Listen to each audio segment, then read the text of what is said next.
Attention, ce podcast n'est pas un podcast sur la pizza. Merci de votre compréhension. Bon, c'est bien joli de parler d'artisanat, mais moi j'ai quand même faim. Ouais, et puis moi j'ai bien envie de m'acheter de la jolie vaisselle. Dans ce cas, j'ai peut-être un truc à te proposer. Tu connais les grands cèdres ? C'est pas comme des très grands chevaux mais avec des rayures ? Oui, non, alors pas du tout. Non, je te parle des ateliers des grands cèdres. Quoi, c'est quoi, des artisans chevaux ? J'ai pas compris. Bon, bien, je t'emmène voir Max. Quoi, Max le zèbre ? Allez, Le quart d'heure rouennais. le garde rouennais. Le quart d'heure rouennais. Le quart d'heure rouennais. Le podcast qui parle du Rouennais et de celles et ceux qui le font. Patron, il faut qu'on vous parle. Vite, le quart d'heure rouennais.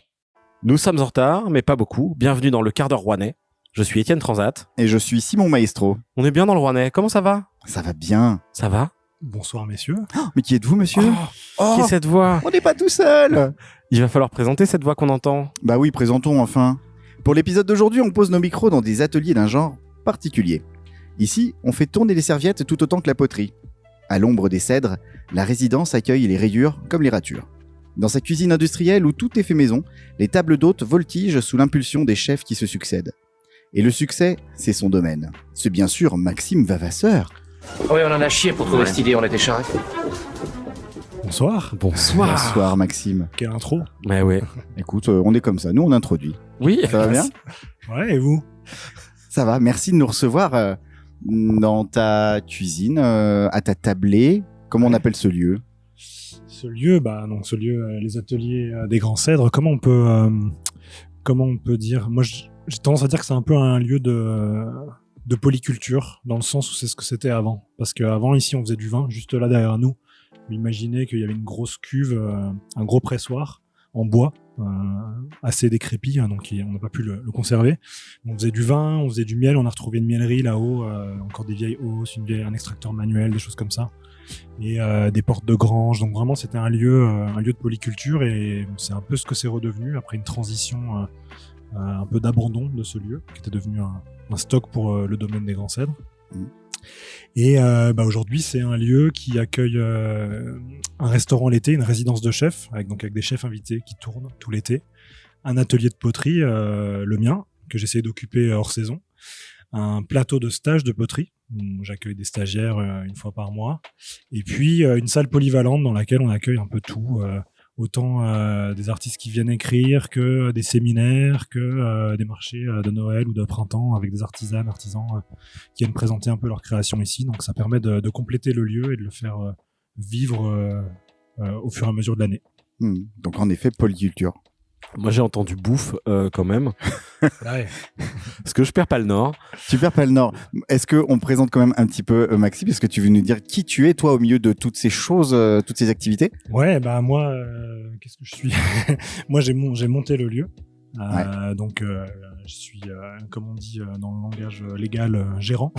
Oui, mais j'aime bien ton langage à toi. Mais moi, je me nomme régisseur ici, dans le sens où donc j'ai une carrière de musicien, et également en parallèle de la musique, une carrière en milieu culturel et artistique, tout ce qui est logistique et justement régie. Donc j'ai eu des jobs de régisseur, et je trouve que c'est un bon terme pour expliquer ce que je fais ici, régir les lieux. Et il se trouve que le hasard, le clin d'œil, c'est que après avoir utilisé ce mot la première fois, une de mes sœurs a trouvé une vieille image ici du domaine avec une photo, début du XXe siècle, avec marqué photo du régisseur des lieux. Donc ça existait en fait réellement sur les lieux. Tout est lié. Ouais, c'est incroyable. Trop bien. Chouette. Même si, comme on est proche d'un château, on pourrait dire le régent. Ouais. Ouais, mais non, je suis plutôt le régisseur. Ouais. Ok, Maxime, le régisseur. Au service des gens qui viennent ici et de ce lieu, quoi, pour l'animer. Trop bien. C'est plus pertinent. Noble occupation. Ton passé aussi de musicien. Ouais. Très bien. Eh bien, passons. Étienne, il veut bouffer. La bouffe. Mais non, mais on est quand même dans un lieu de culture, certes, mais de gourmandise aussi. Ah bah ouais, carrément. Carrément, c'est l'idée. C'est le partage, la régalade. Et nous, on est des petits gourmands. Ouais. On est des petits malins. Nous, on se fait payer à bouffer quand on fait un podcast. Bah oui, parce que quoi de mieux finalement ? Ouais, voilà. Et puis les gens n'ont pas le choix, en fait. C'est ça. C'est ça. On leur demande pas leur avis. Bah ouais, c'est une prise en otage, quoi. Oui. C'est un peu ça. Ouais. On en est très fiers de ce concept. Mais sachant qu'on se drape dans une forme de noblesse de la démarche, de Ouais. l'intention, puisque le but c'est de mettre en avant les producteurs et productrices du coin. Oui, c'est pas du tout de se baffrer. Non, non. Pas du tout, pas du Non. Oula. tout. Tout bien, tout honneur. C'est pas le genre de la maison. Oulala. Bon, attendez. Non. Pour qui nous prenez-vous Oula, pas nous. Nous prenez-vous pas du tout. Vous prenez-nous. On sait plus parler. Pourquoi J'en vous nous perds mes prenez mots. J'en perds mes mots parce que ça sent très bon. Voilà. Mais c'est parce que là, tu es en hypoglycémie. Voilà. Oui, voilà. Et donc c'est le moment le plus radiophonique pour te demander. Donc Maxime, qu'est-ce que tu nous as apporté de bon? Alors, qu'est-ce que je vous ai apporté de bon? Alors, le produit principal que j'ai voulu vous amener aujourd'hui, c'est une bouteille de vin. Bon, ici, on connaît quoi, la Côte Rouennaise, tout ça. Mais l'idée, là, c'était de faire un pont avec la carte qu'on a ici, parce qu'on essaie d'avoir une carte assez large, orientée vers les vins en biodynamie, sur des pratiques plus propres. En termes d'agriculture, des choses comme ça, sans être sectaire et avec ça va d'une très nature à des choses agriculture raisonnée, des choses comme ça. Et là, il y a un vin, c'était mon coup de cœur de l'été en local. C'est un jeune vigneron qui est installé depuis 2019, si je dis pas de bêtises, à Villemontais, au lieu dit Mayensa. Et c'est Florentinon. Et ça, c'est sa première cuvée de blanc. Donc, il a déjà quelques cuvées de rouge. Et là, c'est sa première cuvée de blanc qui s'appelle le Crozet, qui est le nom de la parcelle. Donc, c'est un vin qui est parcellaire, on dit, avec un cépage que j'adore, qui est le Chenin. Donc, un cépage qu'on retrouve surtout plus haut dans la vallée de la Loire, mais qui a commencé d'être développé aussi par certains vignerons, notamment les Céroles, et aussi donc Florentinon. Et j'ai goûté ça, et en fait tout l'été c'est quelque chose que j'ai voulu partager avec les gens ici, et tout le monde me demande toujours c'est quoi. Donc il y en a plus pour cette année, donc faut attendre la prochaine, mais Florent nous a fait le cadeau pour ce soir d'avoir une bouteille de sa réserve pour qu'on Waouh. puisse partager ça. Et je Merci. me suis dit juste boire comme ça, il faut accompagner avec un petit truc. J'ai vraiment fait un truc rapide, j'ai fait griller des saucisses de la ferme Paulette, qui est du hameau à côté à Cordel, qui sont des saucisses bio, donc Ok. réalisées sur le village. Et là, c'est des pommes de terre grillées au four de Michael Rollet, qui est également un agriculteur connu de la région, qui travaille en bio également. Donc c'est un reflet un peu des produits qu'on peut utiliser ici, parce que c'est l'idée pour attirer les chefs ici, et aussi... Et d'abord, même par conviction, en fait, c'est vraiment de travailler avec les produits que moi j'aime consommer. Et donc, les chefs ici ils viennent, ils se régalent quand on leur donne des super produits à travailler. On a de la chance dans la région d'avoir des très beaux produits, que ce soit au niveau de la viande, des légumes, du vin. Donc voilà. Donc c'est la petite idée, c'était de partager tout ça. Super. Voilà. Trop bien. Ça ne présage que du bon. Oui.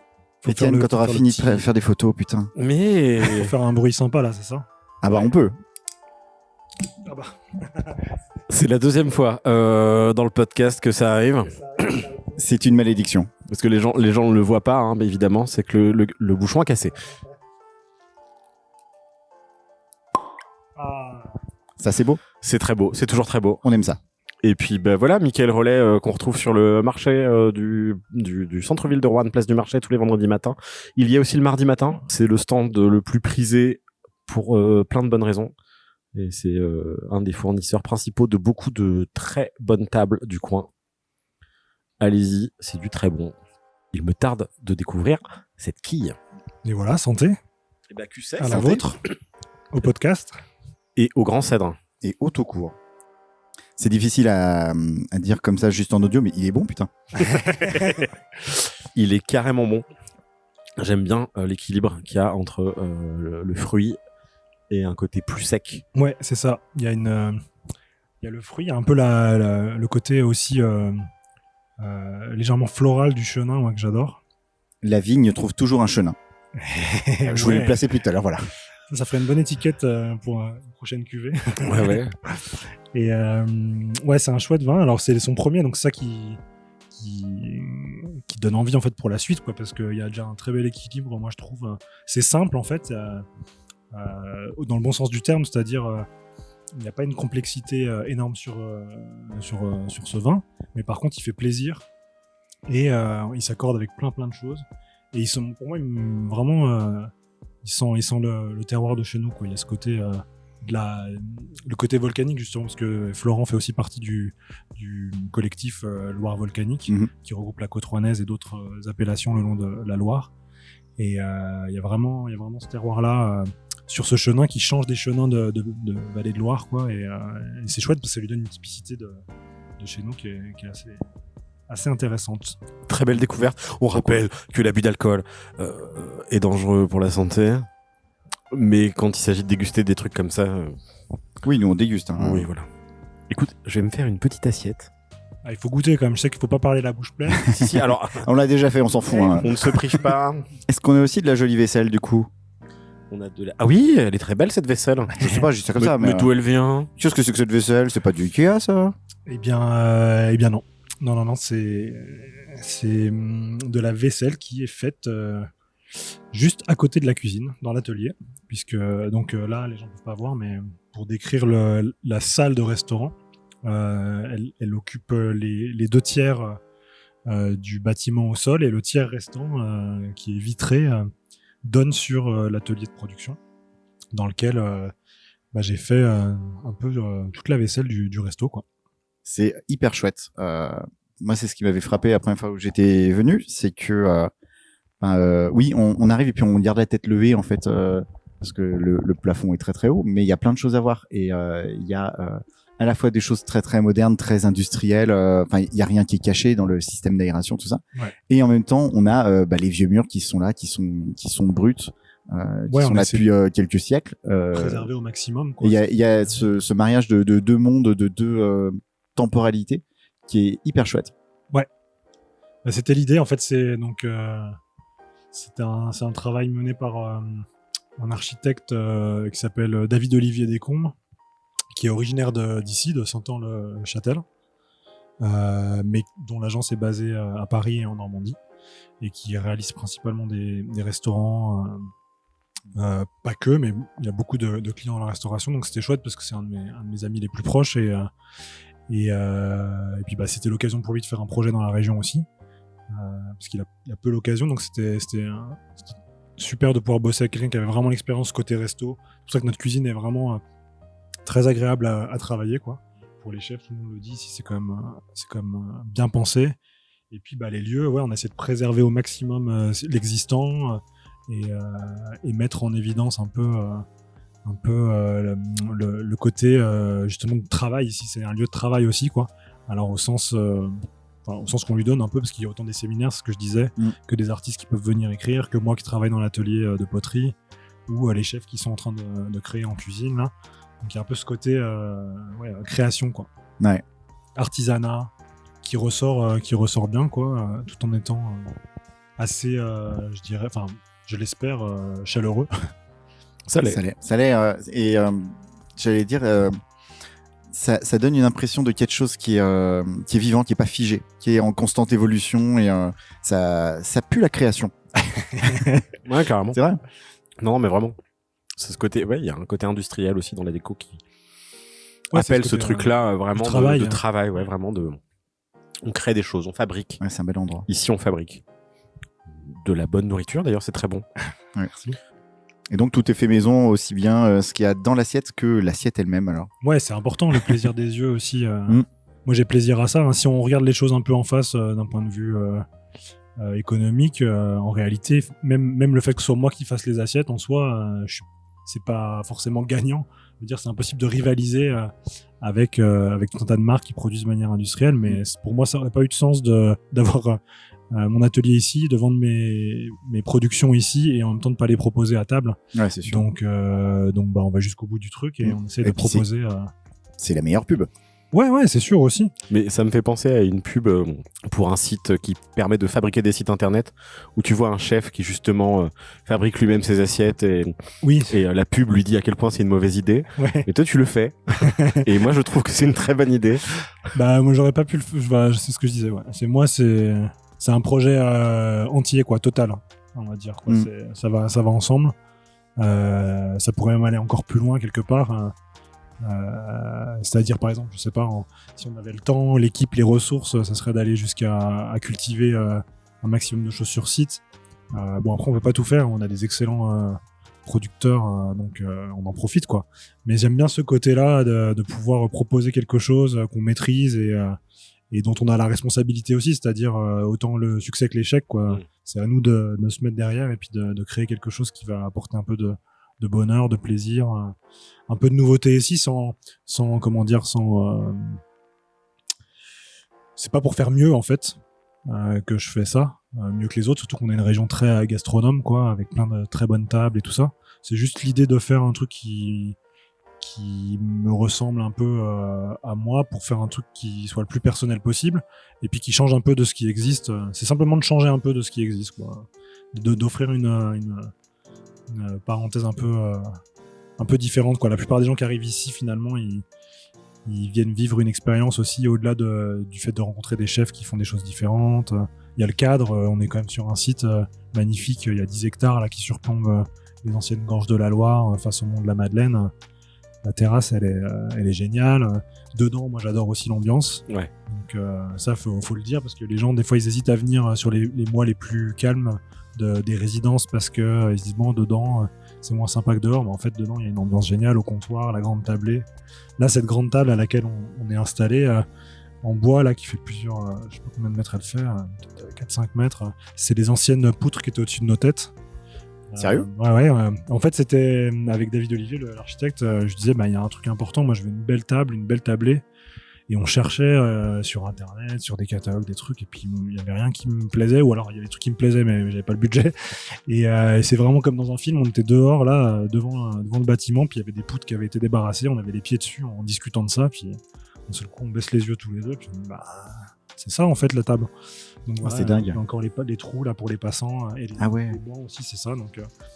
Donc cette grande tablée à laquelle s'installent les convives, là, c'est aussi un bout du lieu, ainsi que le séchoir qui sert à sécher toutes les pièces de poterie dans l'atelier. Ah oui. Aussi avec des poutres récupérées du lieu. Donc le but, c'était vraiment de se servir de ce qu'il y avait ici, quoi. Rien de se perd. Mais je reviens juste sur un truc et je finis ma parenthèse avant qu'on puisse passer à la suite du conducteur. Mais on est totalement ok pour les parenthèses. Ouais, on est enroulé, mais rien. les gens commencent à avoir l'habitude. Mais du coup, ce qui me frappe, c'est ce truc de dire je vais faire un truc qui change un peu.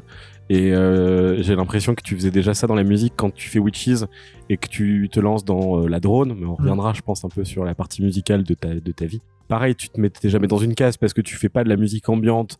Comme les autres, tu la faisais plus mélodique parce que tu venais du rock et de la pop, et du coup t'aimes pas qu'on te mette dans une case, en fait. C'est vrai que c'est un truc alors maintenant forcément quand tu vieillis, enfin tu, entre guillemets, tu t'en rends plus compte. Je sais pas si ça a toujours été conscient, mais il y a toujours eu ce truc de se dire de pas vouloir faire pareil, quoi. Pas dans le sens je suis mieux ou quoi, mais juste de se forcer à trouver ce qu'on est et ce qu'on veut faire. Et puis aussi moi, par exemple, avec la musique, il y a un truc, c'est que je suis venu à la musique par ma passion de la musique, de l'écouter, quoi. Pas à la base, pas forcément d'en faire, quoi. Et je me suis mis à en faire parce que j'aimais écouter de la musique, et j'ai ce truc où j'écoute énormément de musique, et du coup il y a aussi cette chose de se dire ok, je connais tous ces trucs là, et moi je suis quoi dans tout ça, tu vois. Donc du coup tu vas vers des choses, et puis forcément soit tu choisis vraiment de suivre un sillon, et il y a aucun, en fait il y a pas de bonne réponse à ça.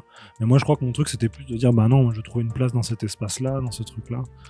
Et alors c'était pas facile, parce que même avec ce projet là, Witches, dont tu parles, même pour jouer c'était compliqué. J'ai joué dans des festivals qui vont des nuits sonores à des églises, à des basiliques en Allemagne, à festival de jazz, festival de musique contemporaine, festival de métal. J'ai joué vraiment dans des scènes qui avaient rien à voir, et à chaque fois le public est un peu interloqué parce que j'appartiens pas forcément à ces scènes là, quoi. J'appartiens à aucune de ces scènes, et alors après on appartient toujours à quelque chose, c'est pas unique, mais je veux dire j'ai toujours eu un peu, pour reprendre cette expression, un peu le cul entre 3-4 chaises, quoi. Mais pas par manque de décision, je pense, juste parce que j'essaie de faire les choses comme je les entends, et que du coup c'est pas toujours très confortable, c'est pas toujours très facile aussi à présenter, à expliquer aux gens.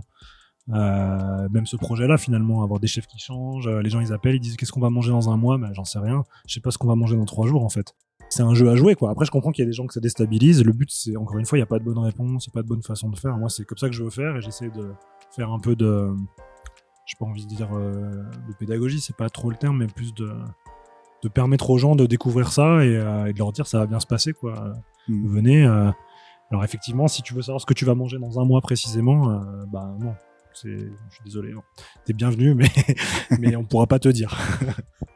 Après, quand tu dis que tu as le cul entre 3-4 chaises, t'as surtout le cul sur ta chaise. Ouais. Et puis c'est tout. Ouais, aussi, ouais. Et ça, c'est le mieux. Pas besoin de s'excuser. Tu fais des trucs. C'est ça. Tu fais des trucs, mais est-ce que tu connais le Rouennais? Je tente des transitions. Elle était un peu bancale, non, mais c'est bien d'essayer des trucs. Toi aussi, Étienne, tu es sur ta propre chaise. Exactement. Oh, c'est très drôle. J'ai pas fait exprès, je te jure. Mais les gens, ils savent pas, parce que j'ai jamais donné mon nom depuis le début du podcast. Ben, tu t'appelles, comment tu t'appelles? Étienne Transat. Étienne Transat, ouais. Donc voilà, c'est le moment de la rubrique WikiGrec, ou la rubrique, le Wikipédia aussi, comme l'a baptisé Loïc Portier. Ouais, mais on avait dit que c'était que pour lui. Bref, c'est comme un Wikipédia, mais avec un Y, parce que tu sais, dans le Rouennais, on aime bien y faire, on aime bien y dire, on aime bien y manger. Ouais. Donc, des Y de partout. Donc, on va te poser des questions en lien avec toi et le Rouennais, mais avec des Y. Ok. Es-tu prêt? Bah, allez, c'est parti. T'es pas prêt, je te jure. Alors, buzzer, là, mais... Non, c'est pas une question de rapidité. Ouais, non, voilà. Tu peux prendre ton temps, y a pas de souci. Alors, bon, promis, cette première question, elle est liée à Rouen. Enfin, elle est liée d'une certaine manière. Bref, faites-nous confiance. Maxime, tu as vécu, entre autres, à Mexico City. Une ville qui n'a pas toujours eu ce nom. Avant la conquête du Mexique par les Espagnols, comment ils y appelaient cette ville? Comment ils appelaient cette ville avant? Est-ce que... Attends, c'est terrible si je sais pas ça. C'est pas Teotihuacan, mais... C'est pas celui-là, c'est l'autre. Ouais, c'est l'autre. Hein. Non. Là, comme ça me revient pas. C'est déjà pas mal, hein, si t'es au Teotihuacan. C'est quand même... Oui, c'est bien tenté, oui. C'est ça, c'est pas ça après. Ouais, c'est à côté, donc c'est pas ça. Mais non, c'est Tenochtitlan. Ok. C'était la capitale de l'Empire aztèque, bâtie sur une île située sur le lac Texcoco. Je suis quasi persuadé de ne pas avoir la bonne prononciation. Tout va bien. Il faut savoir que en 1521, les conquistadors sous les ordres d'Hernán Cortés détruisirent une grande partie de la ville. On fait un petit peu d'histoire, hein. On s'en fout. Ah, mais carrément. Détruisirent une grande partie de la ville et plus particulièrement tout ce qui pouvait rappeler les cultes aztèques. Puis, ils y fondèrent Mexico, capitale de la Nouvelle-Espagne. Tout ceci et bien plus encore est raconté de fort belle manière dans un diptyque de bande dessinée paru aux éditions Glénat et signé de la main de 3 Rouennais. Alors là, on relie avec le Rouennais du coup. Donc les 3 Rouennais qui sont Christian Chavassieux au texte, Cédric Fernandez au dessin et Franck Perrault aux couleurs. Tu vois, on arrive à retomber sur nos pattes, tout va bien. Super, je veux voir Ceci ça. réalisé par des professionnels, ne reproduisez pas ça chez vous. Bon Max, qu'est-ce que tu foutais au Mexique? Alors tant pis si t'as la bouche pleine, voilà. On va prendre un morceau de saucisse. Dans la bouche. Alors le Mexique, c'est une histoire... j'ai eu la chance en fait d'y aller déjà une fois assez jeune. Et puis ensuite, arrivé au lycée à Rouen, en seconde, il se trouve que j'avais un bon niveau d'espagnol et que arrive dans la classe en septembre un garçon mexicain. Et la CPE décide de lui dire assieds-toi à côté de Maxime, tout va bien se passer. Et donc, bon, t'as 15 ans, ça saoule, quoi. Putain, je vais coller le Mexicain, là. Et en fait, il se trouve que c'était le seul mec dans mon lycée qui avait les mêmes goûts musicaux que moi. Donc, en fait, c'est devenu vraiment mon super pote, quoi. On s'est pas lâché. Et puis, en fait, c'est une histoire, on est toujours très, très proches. Donc, j'ai eu la chance ensuite d'aller dans sa famille une fois, 2 fois. Je suis allé pour son mariage, ainsi de suite. Et puis, à la faveur d'une annulation de tournée, en 2018, j'avais du temps, mais j'avais pas de logement. Donc je me suis dit, qu'est-ce que je fais? Et quelques mois avant, j'étais allé pour son mariage à Herman. Et je me suis dit, allez, je pars quelques mois à Mexico City, voir un peu comment ça se passe là-bas, comment on vit là-bas, comment on mange là-bas. Et puis, faut le dire aussi, c'était en termes de budget, c'était quelque part moins cher que de reprendre un logement à Lyon où j'étais avant. Puis j'avais envie d'explorer un peu, quoi, d'aller ailleurs. Donc j'ai fait ça, et puis j'en ai profité pour écrire de la musique là-bas. J'allais dans un studio 2 fois par semaine, découvrir beaucoup la culture culinaire qui est assez vaste et assez riche au Mexique, avec Germán et son frère qui a une dizaine de restos là-bas dans Mexico, donc du coup ça permettait aussi de tourner un peu dans la ville. Voilà, un pays que je sais pas, il y a un truc que j'aime fort, quoi, très très chaleureux. Et une de mes sœurs habite là-bas depuis un peu plus d'1 an aussi, donc on a un peu un lien avec ce pays, quoi. Il n'y a pas vraiment de raison, quoi, mais voilà. Enfin, si, à part cette petite histoire avec Relman, mais voilà, on aime toujours ce pays, quoi. Mais c'est marrant parce que c'est une histoire qui commence à Rouen. Ouais, total. Total. C'est toujours un lien. Ah Quoi. ouais. Ouais. Le centre de gravité, Ouais. c'est Rouen en fait. C'est fou. Passons à la question suivante. En novembre 2006, sort l'album de ton groupe, Haunted Candy Shop, qui s'appelle Pray for Light to Come In. C'était pas la première fois que tu présentais tes compos au monde. Tu y avais notamment fait en mai 2005. Où tu y avais joué? En mai 2005, Oui. la question c'est où est-ce que j'avais joué en mai 2005? Oui. Bah dans pas mal d'endroits, non, attends. Le week-end du 13-14 ou 14-15 mai, très Attends, exactement. c'est précis. 2005. Ouais. Pouah. 13, 14, 15 mai. J'ai l'impression que c'était... Je sais pas, c'était en 2005, donc c'était le premier concert ou les premiers concerts, c'était en Suisse. Non. Non, c'était juste après alors. Bah c'était à Rouen alors. Pas loin. Pas loin. C'est pas facile. Où est-ce qu'on a joué les premières fois? Notre tout premier concert, c'est en Suisse, c'était juste avant, mais à l'international, n'est-ce pas? Mais après, dans la région, le premier... je t'avoue que je me souviens pas. C'était pas avec Antid. C'était pas avec Antid. Non. Ah! C'était en solo, Duo. en duo, avec Mathias. Ouais. Ah, avec Mathias, ça peut être, je sais pas, au Dalmors. Ça aurait pu. Non, mais si, on a déjà fait ça. Ouais, mais ça, Non, je c'est veux pas bien ça. te croire. Non, t'avais joué donc sous ton nom, Maxime Vavasseur, Ouais. en compagnie de Mathias à la batterie, au Festoche de Saint-Romain-la-Motte. Ouais. Saint-Romain-la-Motte. Juste avant Wax. Ah oui, et 2005, oui, donc c'est l'année Oui. avant, effectivement. C'est moi qui me plante complètement, 2006. Donc la source de cette info, c'est pas que j'y étais. Ah, toi, tu y Et étais. ça m'a c'est marqué de fou. Ah ouais. Bah ouais. Parce que ça avait été une révélation pour le jeune fan de musique que j'étais de voir des Rouennais qui font de la musique et qui étaient pas Wax. Parce qu'on voyait que Oui, c'est Wax. vrai, ouais, ils avaient leur Ou les succès. petites nacelles évidemment, Ouais, mais à part ceux qui avaient du succès ou comme Ouais, les ouais. As aussi qui tournaient un peu, Ouais. tu sais, je me suis dit, ah, il y a en fait, on peut prendre une guitare, chanter des chansons et c'est cool quoi. Ouais, c'était donc voilà, chouette, c'était les prémices. je crois que j'ai des photos de ce concert qui doivent traîner sur un disque dur. On veut les voir. Oui, faudrait que je les retrouve, on pourra les publier sur l'Insta du Ah bah, avec plaisir, du ouais. podcast. Tu jouais depuis longtemps à ce moment-là? En live? En live, mon premier live, c'était au lycée, en seconde. Et c'était pour jouer au foyer du collège. C'était le surveillant du collège qui m'avait demandé, Monsieur Gougo, qui m'avait dit tu voudrais pas jouer pour les collégiens à une pause entre midi et 2. Et en fait, bah voilà, ça s'est passé comme ça. C'était mon tout premier concert. Guitare acoustique, voix, harmonica. Et à l'époque, je faisais principalement des compos et des reprises d'un artiste américain qui s'appelle Joseph Arthur. Je faisais principalement ça, quoi. C'était un peu monomaniaque. Je faisais aussi d'autres trucs, mais c'était vraiment mon truc. Ça devait surprendre les collégiens. Ouais, c'est sûr, ils devaient pas connaître. Déjà dans mon lycée, je te dis, personne écoutait vraiment les mêmes trucs que moi, mais bon, bah ouais, c'était plutôt folk, donc du coup, en solo, quoi. Mais d'où te venait cette culture, cet amour de la musique?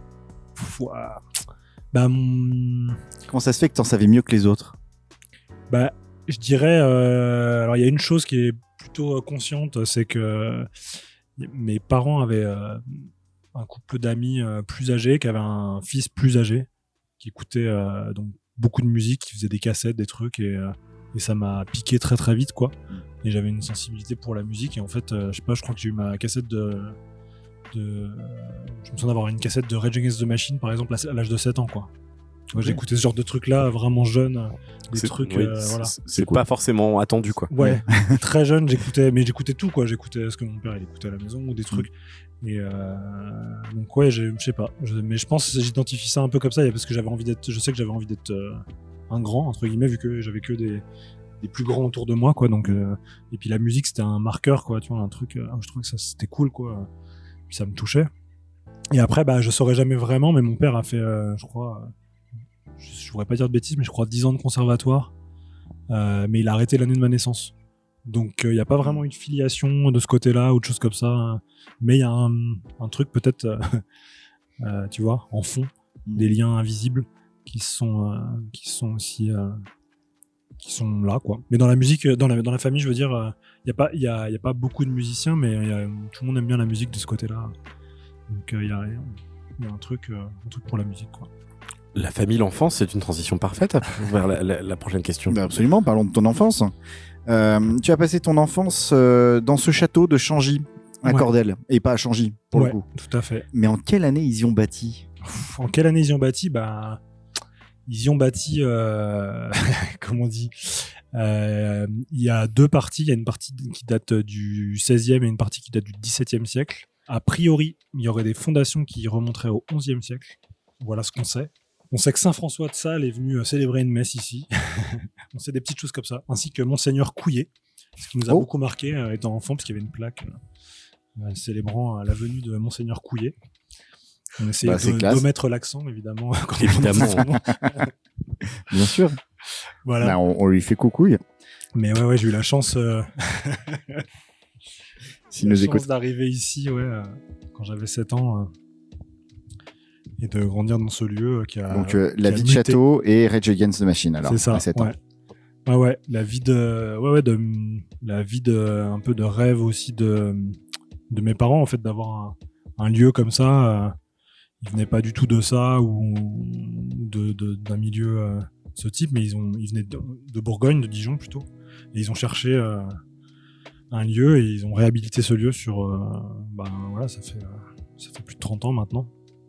Et ça, c'était le dernier bâtiment, ce qu'on a fait ici. En fait, moi, je suis revenu ici parce que il restait ce dernier bâtiment et l'idée, c'était de le transformer et de donner une vie aussi à ça et un nouveau chapitre aussi dans l'histoire des lieux, quoi.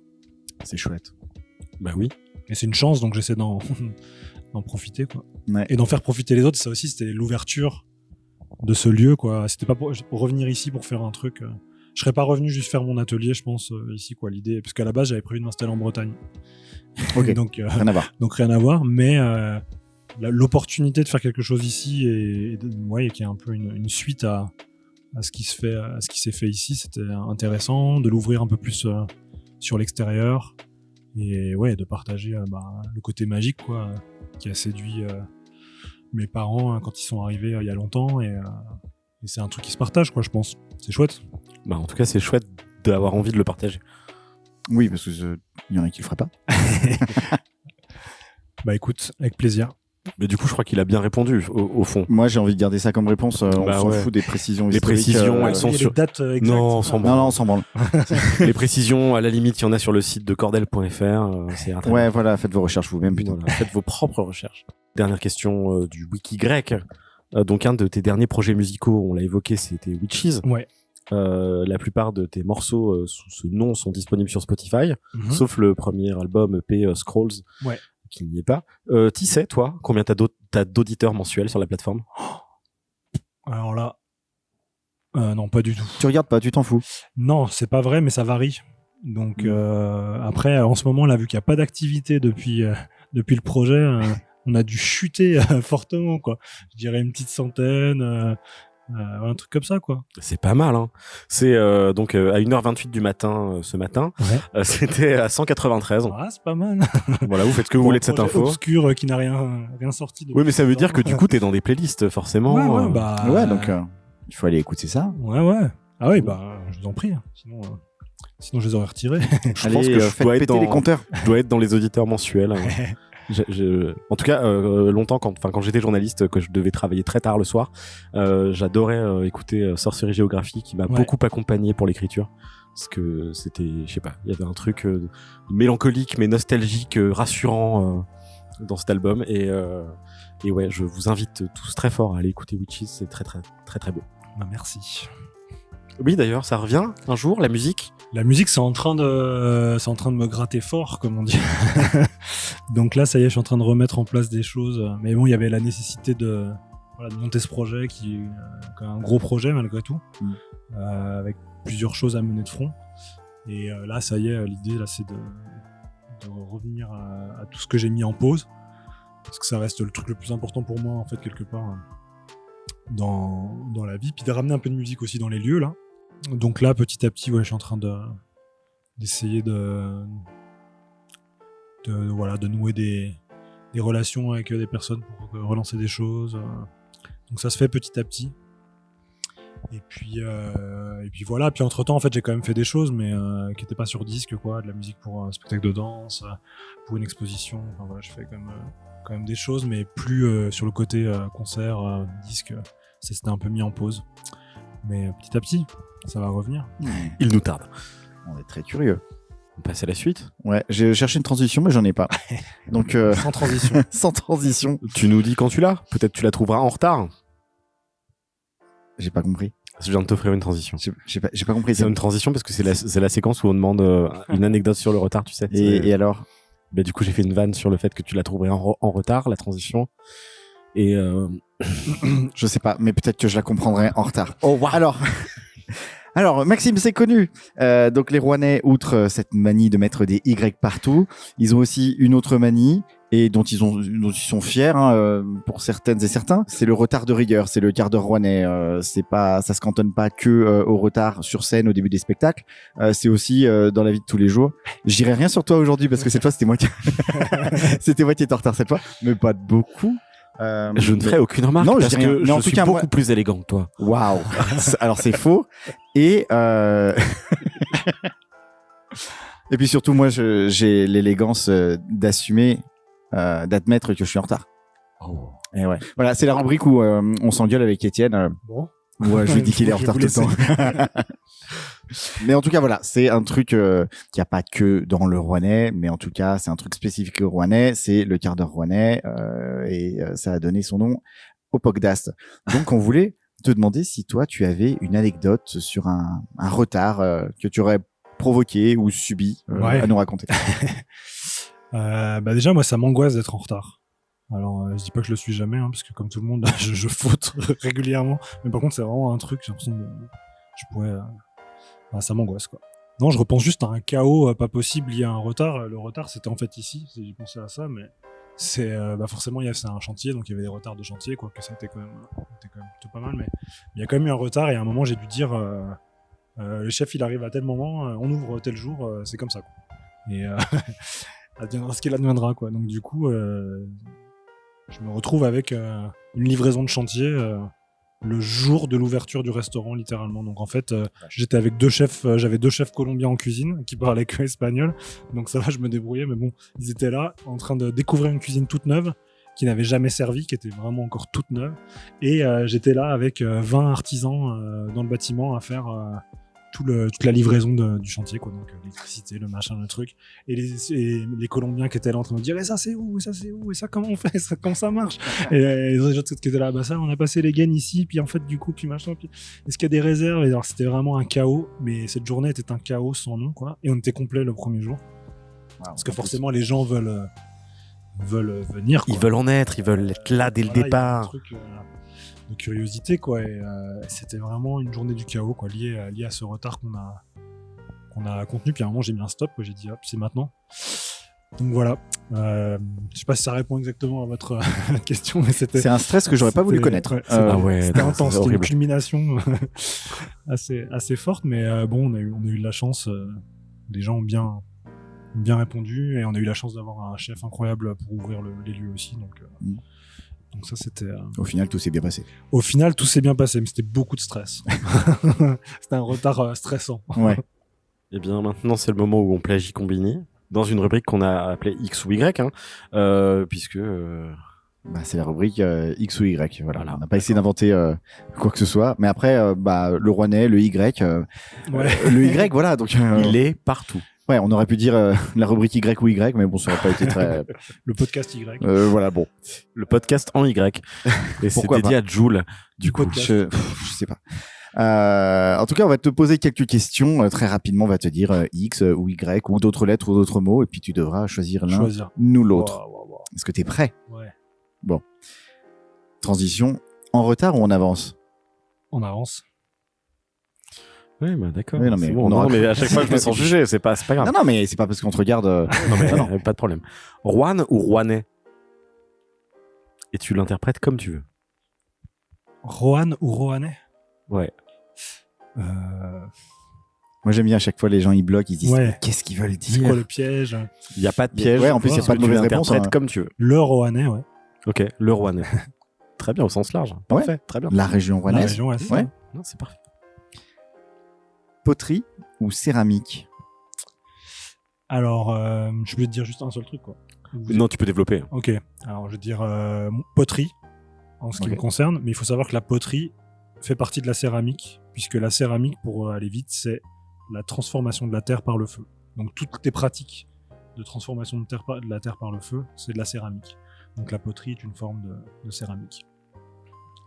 Voilà, on apprend des choses. Mais hein. on a toujours dit qu'on apprenait des choses. Et, Tour ou table? Tour ou table? Table. Et il a pris son temps pour réfléchir comme ça. Ouais, il y a... C'est dur. hein, c'est Il dur. a regardé l'atelier. Ouais. Il se dit ah là là, ne m'en voulez pas. Non mais c'est très bien. On essaye de poser des petits dilemmes un petit Ouais, peu. c'est bien. Batterie de cuisine ou boîte à rythme? Batterie de cuisine ou batterie. Oh, il y a triche là. Ouais, c'est de la triche. Alors, batterie de cuisine. Non mais ok. Et enfin, la dernière, donc, qui est une blague, hein, tu te sens pas obligé de répondre. Et du coup, c'est moi qui dois la dire. J'avais Merde. pas réalisé ça tout à l'heure.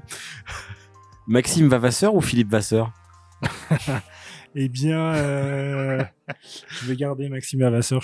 Ça va. J'assume. À 39 ans, c'est bon. On fait un coucou tout de même à José.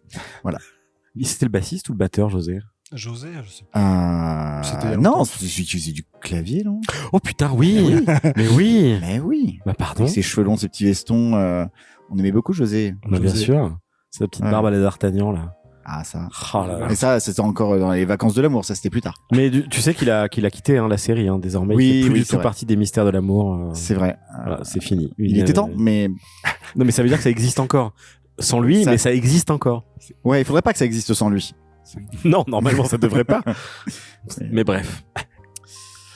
Voilà. Voilà, ça nous C'est fait dur de une rebondir là-dessus. petite- Putain. C'est qui a eu l'idée de cette question? Putain. Ouais, je sais bien, ouais. Tu sais, faut un petit jingle à des prods là. Pour... J'ai très envie de le rajouter au montage. Mais tu vois, maintenant qu'on a fait ces trucs où on fait beaucoup de parenthèses et du coup, on a déjà abordé des sujets en profondeur, de trucs qu'on voulait aborder là. Ouais, Donc, bon, comment on rebondit là? Qu'est-ce qu'on fait? comment rebondir Simon, mais éblouis-moi. Je sais pas. Bonjour Maxime, comment t'appelles-tu? Ça marche toujours. Hein. Tu oui, peux ça- tenter, sans problème. Voilà, Maxime, tu t'appelles Maxime. Qui es-tu? D'où tu viens? Ouais. Alors bonjour, je m'appelle Maxi. Voilà. C'est les ateliers des Tu concerts. fais quoi dans la vie? Je suis régisseur. Il l'a déjà dit, il l'a Merde. déjà vu, Putain. putain. Non, mais par contre, du coup, ce qui est intéressant, c'est que t'as dit que t'étais arrivé là à 7 ans. Ouais. Et avant, t'étais où? Avant, j'étais aux États-Unis pendant un an, en Arizona. Et avant ça, j'étais en Bourgogne, un peu proche de Dijon, Bourgogne. Mais qu'est-ce que vous êtes venu foutre dans le Rouennais? C'est vraiment juste c'est- à cause du domaine des Grands Cèdres. Ouais, Waouh. qui s'appelait pas le domaine des Grands Seines, mais ouais. Ok. Et toi, à 7 ans, quand t'arrives ici, tu te dis quoi? Je me dis, c'est grand. C'est grand. Je sais pas ce que je me dis trop. En fait, c'est vrai que. Je sais pas. Qu'est-ce que je me dis? Je sais pas si je me dis grand chose, quoi. C'est une nouvelle vie un peu. Donc Ouais, on t'as va- pas le choix, tu suis, en ouais, fait. c'est ça, on suit un projet. Voilà, on arrive des États-Unis où tout est neuf, tout est propre, tout est moderne à Cordell, dans une maison qui est habitée à l'époque que l'été et qui demande quand même beaucoup de travaux. Mais ouais, c'était on suivait. Enfin, c'était le. Tu vois, 7 ans, on ne demande pas trop. Qu'est-ce que t'en penses? Tu suis quoi. Mais c'était cool. Enfin, ouais, franchement, c'est une chance quoi. C'est une chance. Et en grandissant, t'as eu quel rapport à la région? Au Rouennais, à Rouen Bah, je suis parti très vite. Après le lycée, enfin, je suis parti même tout de suite, une semaine après le bac, je suis parti habiter à Paris. Parce que pour les études de toute façon déjà, et aussi parce que je pense que j'avais besoin de rencontrer plus de gens qui partageaient des choses que j'aimais et tout, et que j'avais pas forcément eu la chance de rencontrer au lycée, quoi, ou des choses comme ça. Donc j'avais besoin de ça. Rapidement, j'en ai eu très marre des grandes villes. Mais je suis toujours revenu régulièrement ici, fait des projets ici, enregistré des disques dans le coin. Donc, et puis en fait, après, j'ai appris à découvrir avec des yeux un peu plus. Enfin, des yeux nouveaux, quoi, d'adultes qui voyageaient un peu, qui allaient ailleurs. Et puis à apprécier la nature qu'on a ici. Moi, j'adore marcher, randonner ici, c'est génial, quoi. On a tellement de chemins, c'est une chance, quoi, aussi. Donc, moi, je dirais qu'en grandissant, le rapport, il a changé, quoi. Vraiment, avec le territoire me plaît, quoi. Puis il y a vraiment ce truc avec Roanne, et j'imagine que c'est la même chose avec beaucoup d'autres villes en termes de localisation géographique, c'est-à-dire tu fais 10 km au nord de Roanne, 10 km à l'ouest, 10 km à l'est, 10 km au sud, tu as vraiment des paysages très différents, quoi. Ici, on est 10-15 km au sud, on est dans les anciennes gorges, à l'ouest, t'es tout de suite dans la montagne, sur la côte rouennaise, tout ça, les montagnes lyonnaises de l'autre côté, le Brionnais qui commence au nord, enfin, c'est chouette, quoi. Il y a une diversité malgré tout, si on veut bien la regarder, quoi, qui est cool. Moi, j'aime bien ça. Voilà. Après, ça c'est tous les bons côtés. Je dirais que si je devais mettre un bémol, ou plutôt un truc à accentuer, c'est que j'ai l'impression qu'il y a la proximité des trois grosses villes qu'on a autour, quoi, Lyon, Saint-Étienne, Clermont. Parfois, ça draine un peu. Enfin, ça enlève un peu de vie sur certains aspects. Culturel, pas qu'il se passe rien et que des gens font pas des choses, parce qu'il y a plein de gens qui mettent des choses en place et qui font des choses, mais c'est en termes de public, du coup, il y a aussi beaucoup des gens, quand tu parles avec des gens, et moi le premier, du coup, je vais voir des trucs à Lyon, je vais voir des trucs, tu vois, et ça serait bien que petit à petit, on arrive à ramener des choses ici, et à avoir un public fidèle sur certaines propositions qu'on est obligé d'aller voir ailleurs, quoi, entre guillemets, quoi. Ouais, mais de la même manière que la scène rouennaise à une époque avait besoin de s'exporter, parce que sinon c'était un peu mourir que de rester dans Roanne, et c'était difficile d'aller taper aux portes de Lyon, de Saint-Étienne, de Clermont. Toi, tu l'as vécu comment à l'époque de Antide, et puis oui, c'est sûr. Nous, on était un jeune groupe à l'époque avec Anti-Candy Shop. On a joué quelques fois à Lyon, Saint-Étienne, Clermont, autour. Enfin voilà, mais ça restait très régional, et on s'est pas trop exporté, quoi. C'était un premier groupe aussi, quoi. Et donc on a fait avec les armes qu'on avait à ce moment-là, quoi. Mais oui, il y a une barrière à franchir. C'est sûr que si on avait commencé le même groupe, on peut toujours, avec des si, on peut toujours faire. Mais je veux dire, tu te dis le même groupe dans une ville plus grosse, je pense que du coup l'étape d'après, elle est plus, la marche, elle est plus haute, je pense. Donc il y a certaines barrières, et en même temps il y a certaines facilités que d'autres groupes dans les villes, les groupes n'ont pas, quoi.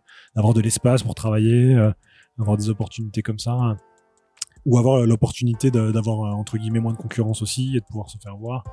Donc il y a du pour, du contre, quoi, mais on fait avec ce qu'on a. je sais pas si j'ai envie de continuer de parler de la scène rouennaise musicale. ça me ramène dans le passé. Mais... non, mais c'est qu'il y avait un vrai fourmillement quand même à l'époque. Ce début des années 2000, 2005-2006, jusqu'à l'année 2010, il y a eu une chier de groupes en rock alternatif, folk. C'était hyper vivace, et il y avait une vraie unité. Alors là, c'est moi qui donne mon avis, mais j'ai l'impression qu'aujourd'hui c'est un peu moins le cas, que c'est plus éclaté. Il y a des groupes, il y a une scène métal, il y a 2-3 autres scènes, mais ça communique moins, c'est un peu moins fédéré que ça a pu l'être à l'époque, j'ai l'impression, la scène rouennaise. C'est possible. Après, en plus, moi je suis revenu il y a pas si longtemps que ça, hein. Ça fait 2 ans là que je suis revenu, et je connais pas forcément tous les acteurs qu'il y a maintenant au niveau de cette scène, mais déjà on n'a pas vraiment il n'y a pas trop de lieux fédérateurs, quoi. Il y a les Grands Marais, mais c'est pas toujours des groupes locaux qui peuvent faire des premières parties. Et d'ailleurs, c'est pas un jugement, c'est pas bien ou pas bien, quoi, mais c'est un fait, quoi. Et puis il n'y a pas énormément de soirées. Donc un lieu, c'est hyper important, en fait, quoi, d'avoir un lieu qui permet aussi de croiser des gens. Et à l'époque, la différence, il n'y a pas vraiment... Je sais pas s'il y avait vraiment plus de lieux à l'époque, mais par contre, il y avait plus de bars qui accueillaient de la musique. Ça, c'est sûr, quoi. Et puis il y avait peut-être aussi plus d'acteurs qui avaient envie de faire quelque chose de cette scène-là, quoi. Et c'est pas toujours, parfois c'est des musiciens, parfois c'est pas des musiciens. Il y a juste des gens qui ont envie de faire progresser une émulation, tu vois, un truc qui prend. Et aujourd'hui, je sais pas où ça en est, pour être franc, quoi. Mais ça serait chouette qu'à terme, il y ait des lieux plus fédérateurs et que ce soit pas. Les salles, c'est bien, les trucs structurés et tout, mais dès que c'est trop institutionnalisé aussi, bah, parfois ça écarte un peu une partie du public, notamment des plus jeunes qui peuvent juste avoir envie un peu d'énergie. Ouais, avant, il y avait des lieux, des bars où tu pouvais aller voir des concerts, et puis il y avait un truc, quoi, tu vois. Là, il y a moins ça, c'est peut-être plus, tu vois, sectorisé. Pour dire en gros que ouais, les scènes locales, bah, forcément, il y a des phases, des vagues. Et puis des fois, il y a des groupes qu'on entraîne d'autres, qui se motivent, enfin voilà, il y a. Mais du coup, t'es nostalgique toi de cette époque ou pas du tout? Bah oui et non, parce que j'ai fait quand même pas mal de choses par la suite différemment. Je suis nostalgique, non. En fait, je suis peut-être un peu nostalgique d'une manière de faire quand t'es plus jeune, quoi. C'est-à-dire quand t'as 20 ans et que tu te dis putain, on va faire un album, et puis que tu fais tout ce qui. Tu réunis du matériel, tu fais des trucs que t'as jamais fait. T'essayes et puis après t'essaies enfin ouais, c'est que des premières fois, quoi, c'est assez génial, quoi. Et puis une certaine nostalgie, c'est pas une nostalgie, mais c'est que tu vois, je regarde, j'ai retrouvé un live dans Candy Shop là, et quand je regarde ça, je fais putain, mais ça jouait, quoi. Et c'est pas pour se lancer des fleurs et tout, c'est pas dans ce sens là, c'est plus pour dire il y avait une alchimie, et après tu passes ton temps un peu à rechercher ça, en fait, même si t'as évolué dans ta manière d'écrire, dans ta musique, dans plein de choses, tu retrouves pas toujours ça, quoi. Donc tu progresses sur certaines choses, t'affines, mais il y a ce truc un peu innocent de ce premier groupe. Enfin, c'était pas si c'était mon premier groupe, mais on va dire ouais, de ce projet-là où tu sens un truc qui prend, qui marche et ça joue. Et même à la fin du groupe, finalement, il y avait eu des changements et tout, ça marchait déjà plus tout à fait pareil. Mais il y a eu comme 2 ans où dès qu'on jouait, ça marchait, ça prenait, t'avais vraiment. Et après, ouais, je te dis, tu cours un peu après ça. Donc c'est pas, non, pas de nostalgie, mais ouais, ça fait des souvenirs forts, quoi. Tu te dis, il y a un truc un peu unique du début, quoi, que t'as envie de retrouver, après lequel tu peux courir, je pense. Moi, mon souvenir le plus fort de Haunted, et je clôturerai cette parenthèse avec ça, c'était votre date en première partie d'Axel Bauer sur la scène de la fête de la musique, et où il y a eu la pluie. Ouais. Et où du coup, vous jouiez. Et ils étaient en train de baisser le toit de la scène, ouais. Sur eux en train de jouer. Ouais. C'est une image, tu sais, qui est gravée, quoi. Avec le ciel qui est devenu noir d'un seul coup. C'est un concert où on a été disséminés. En fait, les pompiers sont arrivés, nous ont dit d'arrêter de jouer. Et on a vu le public se mettre à courir partout. Et nous-mêmes, on a dû courir là où on pouvait, parce que c'était en plein air. Donc, il y en a qui se retrouvaient dans des pubs, il y en a qui se retrouvaient dans des camions. Enfin, c'était du grand n'importe quoi, cette tempête. D'ailleurs, il a pas joué, Axel Bauer. Enfin, pas sur la scène. Non, il a joué au Paddy's après. Exactement. C'était en quelle année, ça? C'était en 2006, du coup. Ouais. Mais avant la sortie du disque, quoi. Bientôt 20 ans. Allez. Prends ça dans les dents. Mais du coup, passé la musique, t'es revenu dans le coin, en ayant donc changé ton rapport à ici. Par opportunité, parce qu'à la base, tu voulais la Bretagne. Tu regrettes pas finalement de pas être au pays des galettes saucisses? Je regrette pas, mais c'est pas une porte fermée. Voilà, peut-être qu'il y aura quelque chose à faire à un autre moment. Mais parce que j'ai des amis proches là-bas, et puis il y a une envie de faire des choses aussi là-bas. Mais après, il faut faire des choix par moment. Le choix a été fait. Maintenant, on assume, on avance et voilà, on essaie de faire le mieux qu'on peut avec ce projet-là. L'emmener, je sais pas encore où. Juste déjà de le stabiliser, de le faire avancer, de le faire connaître. Et puis ensuite, on verra un peu la suite, quoi. Parce qu'il faut des projets, quoi. Ouais. Donc tu disais juste après le bac. Ouais. T'es allé à Paris? Oui. Pour faire quoi? J'ai fait une école d'ingé son. Ok. Pas du tout la poterie? Pas du tout de la poterie. J'ai fait une école d'ingé son parce que mon rêve à ce moment-là, c'était pas forcément de de faire de la musique, mais de produire la musique des autres. C'était vraiment un truc. J'étais fan des producteurs, quoi. Déjà à cet âge-là, je lisais toutes les pochettes de disques et je regardais qui avait fait quoi, qui avait enregistré quoi, où. Mais en fait, il s'est avéré que j'étais jeune, j'étais un peu, je pense, encore immature. Et surtout, il y avait beaucoup d'aspects scientifiques dans la formation. Et moi, je venais d'une filière littéraire plutôt. Et j'ai galéré, donc j'ai pas fini. Et après, j'ai enchaîné, j'ai fait des études de lettres anglaises, de cinéma, parce que je savais pas quoi faire.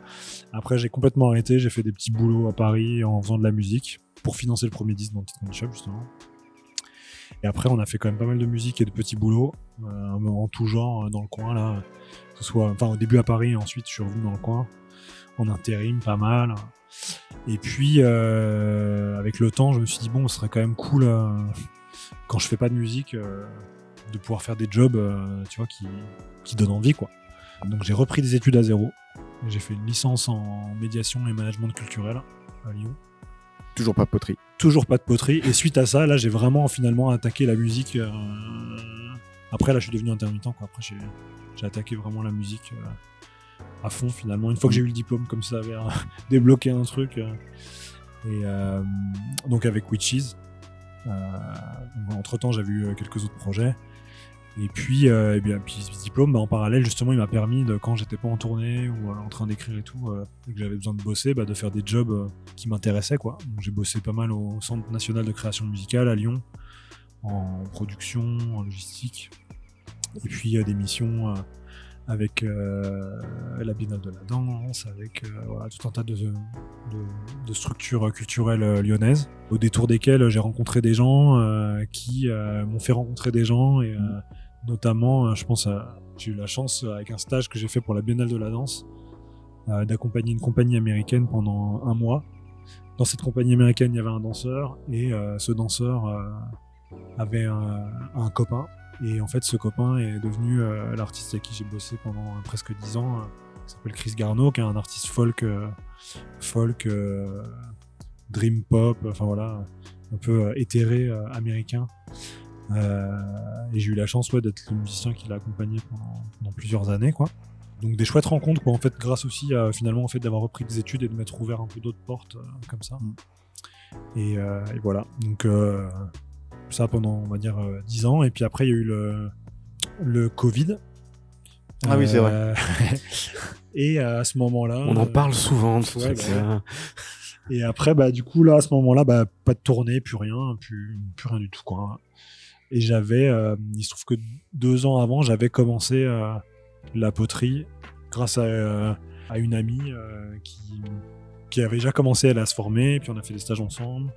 Et puis ainsi de suite. Et puis en fait, quand est arrivé le Covid, je me suis mis dans ce lieu, en fait, qui était encore qu'un stock, une grange, ou je sais pas comment dire, quoi, qui était pas encore des ateliers, quoi, à faire encore un peu de poterie. J'avais de la terre à la main, quoi, comme ça, pas autour. Et puis vraiment arrivé à la fin du confinement, à se dire ok, je fais quoi maintenant, parce que là, la musique, ça a l'air compliqué, la technique, j'en avais marre un peu aussi de faire des tournées sur des postes plus techniques.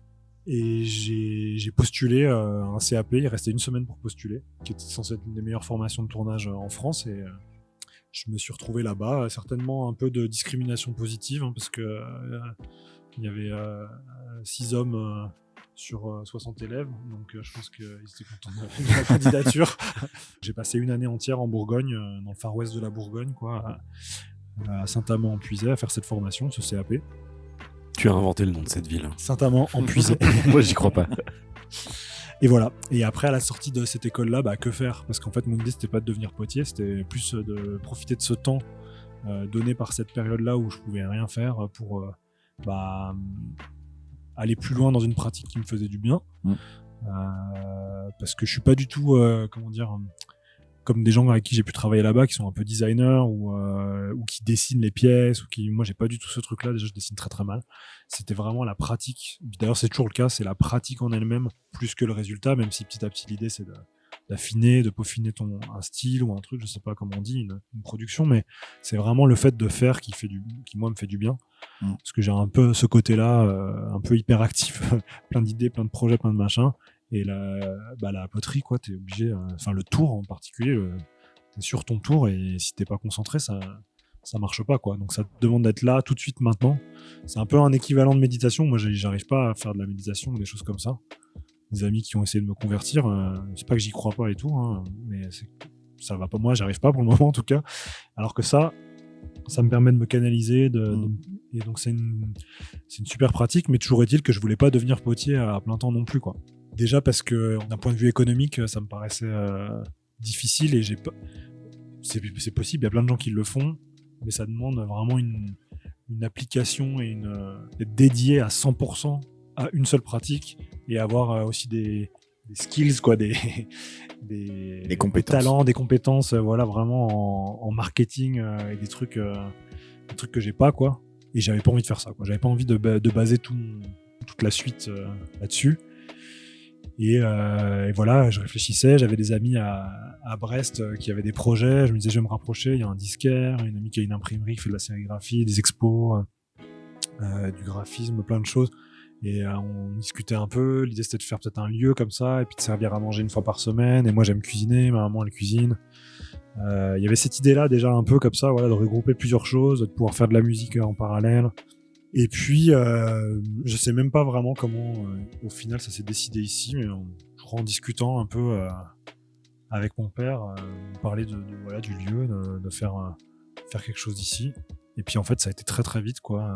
Faire un premier budget, un projet, des discussions. Et puis voilà, entre le moment où on a discuté de ça et le moment où on a ouvert, il y a eu 11 mois. Ouais. Donc ça a été un peu à fond. Le projet s'est beaucoup transformé aussi pendant, c'est-à-dire que j'avais imaginé un projet de plus petite taille et plus petite échelle, mais on a fait les travaux vraiment au pire moment. Donc c'était le moment où les matériaux ont explosé, et donc le coût du chantier a explosé aussi, donc il fallait que le modèle économique en face puisse répondre à ça aussi, quoi. Donc le projet a un peu changé, mais en termes de taille, quoi, d'accueil de public, c'est un peu plus important, parce que le tout début du projet, c'était moi qui cuisinais pour 12 personnes autour d'une table, quoi. Tu vois. Et donc là, on n'est plus vraiment là-dessus, puisque l'été, on peut accueillir jusqu'à 40 personnes le soir, et avec des chefs invités, hein, comme on disait. Et puis, donc ouais, tout un projet qui a changé, quoi. Donc voilà comment on en est arrivé là, quoi. Quelle histoire, quelle aventure. Bah, c'est plein d'aventures, du coup, c'est ça qui est chouette. Mais du coup, moi, ça me fait peur, en fait. Ton histoire. Parce que c'est une histoire qui est faite de changements, de saisies, d'opportunités, de trucs. Et très égoïstement, moi, je veux que ça dure très, très longtemps ici. Parce que ta question, c'est quand est-ce que ça change, en fait? Non, je veux pas. Je veux pas poser cette question. Bah, on n'y est pas encore. Non, puis même, donc, quoi qu'il arrive, en fait, c'est se dire qu'on ait pu venir ici, qu'on a pu tester le truc, même si un jour ça doit s'arrêter, ben, ce sera des beaux souvenirs, de toute façon. Oui, ça aura le mérite d'avoir été fait. Bah ouais, c'est ça. Mais tu t'attendais d'ailleurs j'ai trouvé qu'il y avait énormément de très bons retours très vite, ouais. De la part de gens qui comptent un peu dans le coin. Ouais. T'as été relayé par les Céroles, par Léo et Elisa Roche, Léo Troisgros et Elisa Roche. Il y a pas mal de gens, tu sais, qui ont un peu d'influence dans le milieu gastronomique du coin, qui ont tout de suite adhéré à ton projet, qui l'ont tout de suite relayé. Tu t'attendais à un tel accueil ? Je m'attendais à un tel accueil. Non, je m'attendais à rien du tout, pour être franc. Je savais pas où j'allais. Je suis pas du tout restaurateur à la base. C'était vraiment un grand saut. Alors pas dans l'inconnu total, parce que j'ai essayé de préparer les choses, mais c'était quand même, c'était nouveau. Et ça allait toujours un peu, hein, par plein d'aspects, quoi. Léo et Lisa, ils sont drôles, hein, parce que alors merci déjà à eux, vraiment. Ils m'ont fait un petit coup de, tu sais, les petits coups de pression de début quand tu commences, quoi. Je sais pas, j'ai ouvert le module de réservation en ligne peut-être 7 jours avant l'ouverture, quoi. Et puis bah t'attends ta première réservation, quoi. Première réservation qui arrive, j'ouvre, je vois 3gros.com. Je fais vas-y, c'est quoi cette histoire, quoi. Et du coup tu te dis ok, et tu vois la date et premier soir et tu fais ah ouais, c'est chaud les gars, quoi. Et en fait non, c'était super, ils ont été géniaux. Enfin voilà, c'était vraiment du soutien, quoi. Mais ouais, un petit coup de pression au début. Tu te dis tu ouvres un truc, moi j'ai jamais fait de restauration, tu ouvres un endroit, les gens ils viennent tout de suite voir ce qui se passe, tu vois. Après, non, c'est chouette que les gens suivent et tout. On essaie de faire en sorte que les gens soient bien traités ici. C'est important pour moi. Et puis qu'ils aient une vraie expérience entre l'assiette. L'assiette, c'est vraiment le plus important pour moi. Donc, j'essaie de bien choisir les chefs. Et puis, comme je disais tout à l'heure, les produits, je lésine pas sur les produits, quoi. Ce qui est vraiment un peu le gros conflit que j'ai en ce moment, en fait, dans ce métier, dans ce travail, parce que c'est pas ma formation à la base, mais c'est vraiment que j'ai du mal à travailler avec des produits d'une autre qualité que ça, et d'aller chercher les trucs pour tirer, ce qui fait partie du job, hein, aussi de pouvoir trouver un équilibre.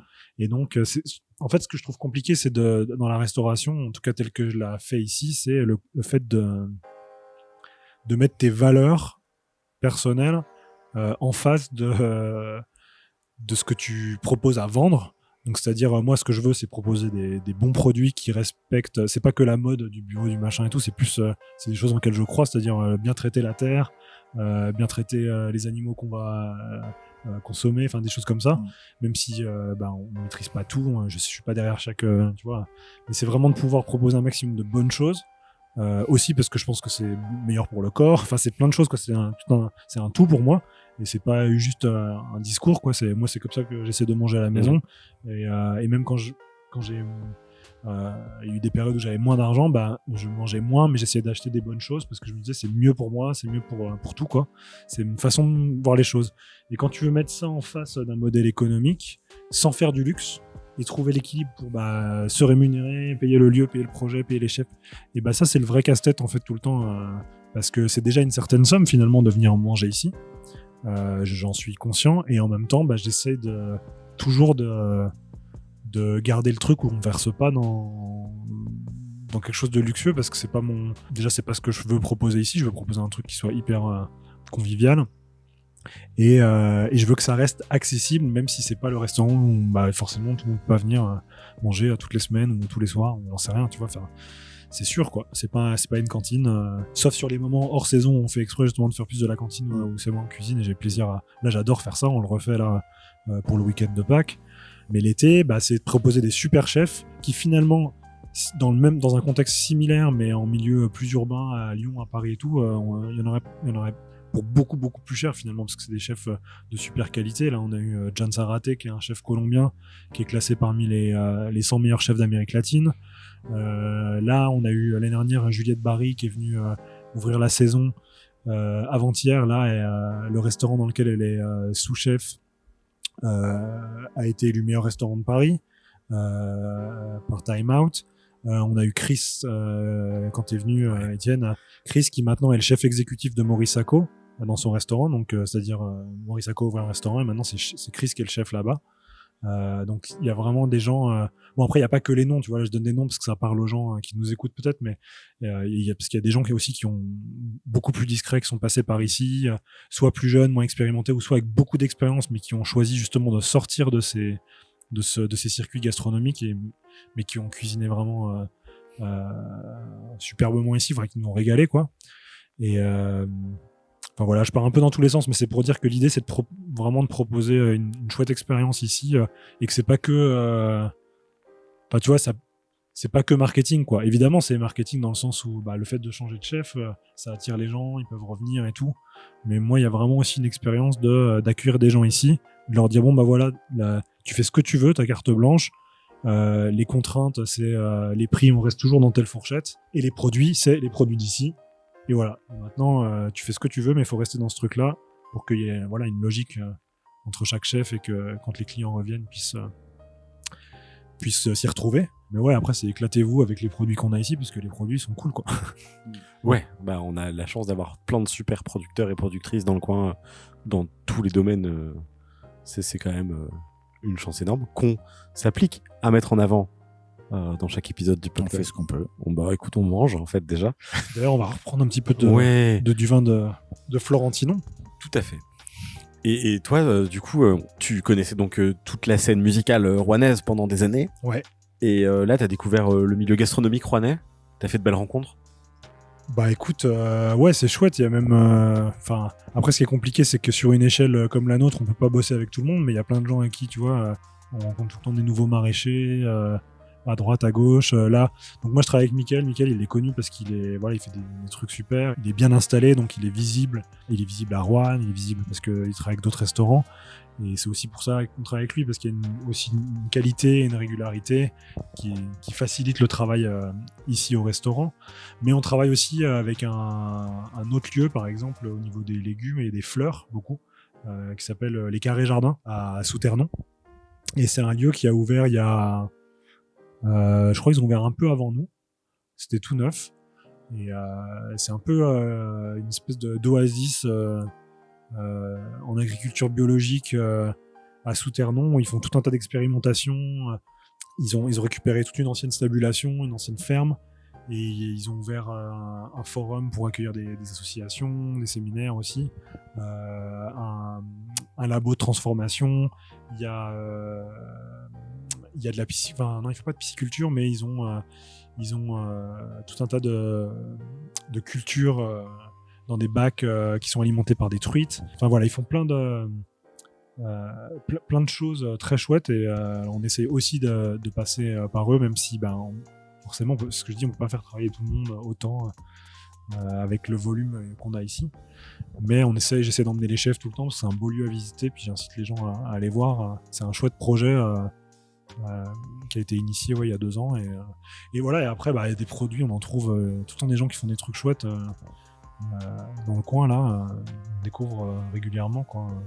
C'est ça qui est chouette, quoi. C'est que là, la carte par exemple des boissons ici, elle est, alors c'est pas que sur le Rouennais, mais c'est que du local. On travaille avec la brasserie germanoise aussi, au niveau des sodas et de quelques bières. Et puis après, il y a des choses qui viennent un peu plus loin dans la Loire, mais toujours au niveau local, quoi. Sur les alcools, des alcools qui viennent de chez Almazel. On travaille avec également une marque de kombucha qui est à Saint-Étienne. Enfin voilà, on essaie de mettre en avant des produits au maximum d'ici, quoi. Même s'il y a toujours des gens pour te réclamer un soda américain, tu vois. Et après, mais je comprends. En plus, c'est même pas un jugement et tout. Et on fait pas ça pour être chiant ou pour faire les malins, quoi. C'est juste, je trouve ça cool de proposer des choses qui changent, des choses d'ici, quoi. Et puis de défendre justement un tissu local, parce que on a un peu, bon après ça c'est moi, quoi, mais j'ai un peu du mal avec la globalisation des choses et de l'uniformisation des choses. Le but, c'est qu'on soit, enfin justement, c'est qu'il y a toutes ces différences, qu'on soit différents, et proposer des choses de chez nous ici aux gens qui viennent nous voir. C'est génial, en fait, de découvrir ce qu'on est ici, et puis nous on ira voir ce que c'est ailleurs. Et puis, ça, c'est le truc de tout lisser comme ça m'intéresse pas. J'ai vraiment envie de pouvoir mettre en avant les trucs d'ici. Puis en plus, c'est ce que je dis, on a la chance, on peut le faire. Il y a des endroits, ils peuvent pas le faire, hein. Si on pouvait aller plus loin, on pourrait. Enfin, c'est pas possible, en fait, par exemple, de faire du 100% locavore dans ce projet-là, dans le sens où quand t'as des chefs en résidence, le temps d'adaptation pour vraiment redévelopper des recettes avec du 100% local, c'est compliqué sur certains produits, tu vois. Mais si t'as un restaurant et que t'as le temps de le faire et vraiment d'aller tester tous les produits qu'il y a autour, c'est clair qu'ici on a suffisamment de choses pour, si on voulait le faire un truc 100% locavore, quoi. Il y en a un, c'est son concept, au Coteau. Ouais. Oui, absolument. C'est un atelier aussi. Oui, c'est vrai. Ah ouais, l'atelier locavore. Atelier locavore. Ouais. Voilà. Absolument. Et pour le soda américain, il faut leur dire que c'est le coca mexicain qui est meilleur. Ouais. Il y a plus de sucre. Il y a plus de sucre, voilà, tout à fait. Mais ouais, ils font des bons sodas, la germanoise. Ouais. J'aime bien leur cola doré, il est bon. Oui. Même si j'aime bien celui du Sornin. Le cola du Sornin. Il est très très bon. Mais étrangement, tu sais, je l'avais goûté à la part des autres quand ils étaient à Machézal. D'accord. Parce que je sais même, il en fait toujours pas du soda, je pense, Thomas, mais donc pour avoir un truc à proposer à la carte, il préférait avoir un soda du coin. Et donc il avait, la germanoise n'existait pas encore à l'époque. Et donc il avait le cola du Sornin. C'est là que je l'ai goûté, dans une autre brasserie concurrente. Ouais, mais c'est ça qui est bien. La concurrence, c'est pareil, c'est un truc. Ça existe évidemment, mais. Il y a aussi la camaraderie. Il y a ça, puis il y a aussi le fait que plus il y a des lieux qui font des choses intéressantes, ou parfois qui peuvent ressembler sur certains aspects, plus soit on fédère les gens qui sont déjà un peu dans ces courants ou dans ces choses-là, quoi. Soit justement on fait découvrir, et plus on va être nombreux à faire découvrir certaines choses. Là par exemple j'ai pas encore eu l'occasion de y aller, ça a ouvert il y a une semaine, mais près du quartier Oui, Brune, Brune qui a ouvert. à la place de la boutique Révillon, ouais. Voilà, et clairement on a des points en commun puisque Oh, de fou. puisque en termes de propositions au niveau des vins et des choses comme ça, on a des vignerons en commun, alors que sinon pour trouver ce genre de vin là en Rouennais, à part peut-être justement Lisa qui proposait ça en partie à la colline du Colombier, c'était pas des vins qu'on trouvait vraiment à Rouen. Non, c'est sûr. Il fallait faire un petit peu de route pour trouver des choses comme ça. Et du coup, moi je trouve ça super, quoi. Je trouve ça génial qu'on soit justement plus nombreux, quoi. Quelque part, ça fait entre guillemets une partie du travail aussi de présenter ces choses-là et de fédérer. Donc ouais, la concurrence, tu vois. Oui, mais pareil, c'est pas de la c'est pas tout à fait de la concurrence, tu vois, Brune. C'est complémentaire. C'est pour ça que souvent ces choses-là, moi je trouve, j'essaie de. Il peut y avoir un peu ce côté-là des fois, hein, tu vois, quand t'es justement dans des milieux. Tu vois, quand t'es noyé dans une ville comme Lyon, tu penses pas trop à ces trucs-là, à part les pas de porte qui sont autour de toi, tu vois. Et là, ici, il peut vite y avoir des trucs. Il y a machin, il a ouvert ça, il va faire comme nous. Alors, non, en fait, on s'en fout, quoi. Tant mieux. Et puis, on avait cette conversation avec Titus, de chez Titus et Suki. On en parlait, on disait, ce qui est bien aussi, c'est que ça pousse à. Si des gens autour de toi se mettent à faire des choses qui peuvent ressembler à ce que tu fais et tout, ça te pousse, on en revient à la conversation de tout à l'heure, mais de trouver ta place à toi, c'est-à-dire, ok, on fait à peu près les mêmes choses, mais moi, qu'est-ce qui différencie ce que je fais, c'est quoi ma spécialité, c'est quoi mon truc, et puis c'est, en fait, faut le voir comme une manière d'avancer et de tirer un peu les choses vers le haut, quoi. Et voilà. Ok. C'est facile à dire, hein, mais. Donc, petite parenthèse sur Brune pour repréciser à nos chers auditeurs et auditrices. Donc c'est un lieu qui vient de s'ouvrir place Clémenceau, à la place de l'ancienne boutique Révillon. C'est immense. C'est à la fois cave à vin et à bière et bar, avec des planches apéritives le soir. Ils ont une sélection de vins orientés vin nature, vin naturel, biodynamie, et que de la bière craft, même sur leur 6 becs au bar. Donc il y aura jamais de bière industrielle là-bas, hein, pas de contrat brasseur, que de la bière craft qui tourne. Ils ont des trucs de marteau. J'y suis passé juste pour faire coucou parce qu'ils venaient d'ouvrir. Je me suis dit bon, je vais faire un tour, et ça m'a donné envie d'acheter le magasin. Donc c'est compliqué. C'est très dangereux. La localisation est dangereuse, mais j'ai très hâte de pouvoir aller y passer une soirée et prendre le temps de découvrir, parce que même l'agencement du lieu est super cool. C'est très cosy. Ils ont fait des espaces où tout le monde peut se sentir à l'aise. On se marche pas dessus. Enfin, c'est vraiment étonnant, et ouais, j'ai très hâte d'aller le découvrir en vrai, parce que là je suis passé un midi, c'était en mode plus cave, quoi. Ouais. Mais j'ai hâte de découvrir la partie bar. Ouais, c'est chouette, il y a une bonne il y a un bon truc, quoi, sur cette place là, entre Papy, Café du Palais, Brune, enfin voilà, tous ces trucs là qui. C'est ça. Brune d'ailleurs, donc il sert des fromages de chez Mons sur ses planches, parce qu'on y revient souvent quand même. Bah oui. Ouais. Bah et oui, ici aussi, et qui avait le bon goût d'avoir décoré aussi ses murs de photos de Mario Delgado, photographe qui s'était installé rue Gambetta, qui déménage son atelier, son studio. Ouais. Dans un lieu que j'imagine qu'on peut pas le dire encore. Il l'annoncera sous ses propres termes. Ce sera ailleurs. Ce sera ailleurs, tout à fait. Ce sera ailleurs. Ça serait quoi pour toi la prochaine étape, à part pérenniser, renforcer ton concept et tout, comment tu voudrais développer le rêve un peu, alors en dehors effectivement de la partie plus business qui est pour moi vraiment de pérenniser un peu le lieu et de m'entourer, de faire en sorte que j'ai pas à travailler 300 heures par semaine, même si c'est un projet passion, mais voilà, c'est le fait de durer, donc ça c'est le côté vraiment business, quoi. Donc du coup d'installer un mode de travail et de fonctionnement qui aille bien, mais un peu le rêve entre guillemets, c'est de pouvoir ramener justement la musique ici sous différentes formes. Là j'ai eu la chance d'accueillir justement Chris Garneau, avec qui j'ai travaillé pendant longtemps pour écrire. Donc il est venu ici quelque temps à écrire, un écrivain aussi qui est venu. Et j'aimerais que les lieux servent un peu plus aussi, voilà, à d'autres artistes, même dans d'autres médiums, Moi, ma compagne, elle est costumière, elle est venue travailler ici, c'était chouette. Moi, j'adore voir le lieu justement servir à des gens pour ce côté créatif. Et puis après, ce serait aussi justement de l'ouvrir au public de ce côté-là, c'est-à-dire réussir à faire des concerts de certaines formes. Je sais pas encore comment, je sais pas encore quoi. Il faut trouver la bonne forme même au niveau administratif parce qu'il y a tout un tas de contraintes liées à la SACEM, tout un tas de choses comme ça. Et puis autant aussi d'organisation, quoi. Autant que ça prend de fédérer.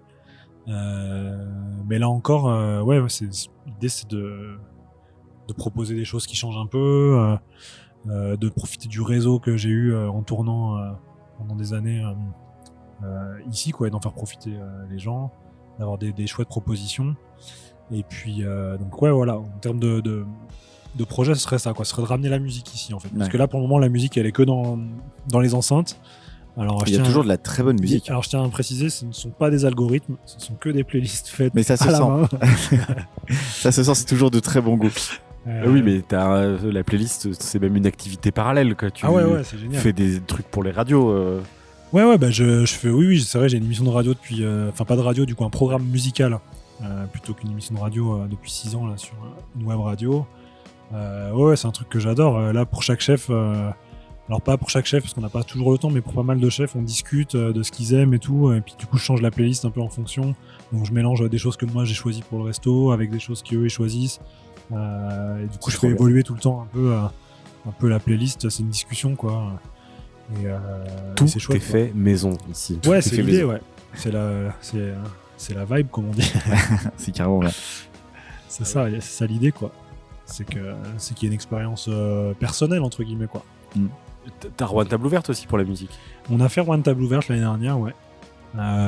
C'était cool. C'était pas du tout notre clientèle, quasiment pas. Je crois qu'il y avait que 2 de nos clients. Sinon, c'était une clientèle plutôt Rouen Table Ouverte. Donc ça permet de faire découvrir les lieux. Là, on s'est proposé pour le refaire cette année, mais vu que je suis un peu chiant, tant que j'ai pas une proposition artistique qui me séduit. C'est un peu compliqué. Ça, c'est un peu compliqué, on va dire. J'en avais parlé avec l'équipe qui était venue. Hein. C'est à la fois un concept chouette, quoi, qui existe et qui a le mérite d'exister, qui a un public, qui fait parler des restaurants dans la région, du terroir et tout. Après, c'est plus l'idée de ne pas avoir la liberté de pouvoir aussi proposer des choses artistiquement. Dans ma position, vu que je viens de ça, c'est un peu compliqué en fait. Du coup, les propositions me vont pas toujours parce que j'ai envie vraiment que ça matche avec les lieux, quitte à ce que ce soit surprenant. Par exemple, l'année dernière, j'ai pris un groupe de musique irlandaise qui s'appelait Shelta, et c'était super. Et c'était pas forcément la musique que je passe ici, c'est pas forcément la musique que j'écoute à la maison, mais quand j'ai écouté, j'ai dit ok, c'est cohérent pour ici, ça me plaît.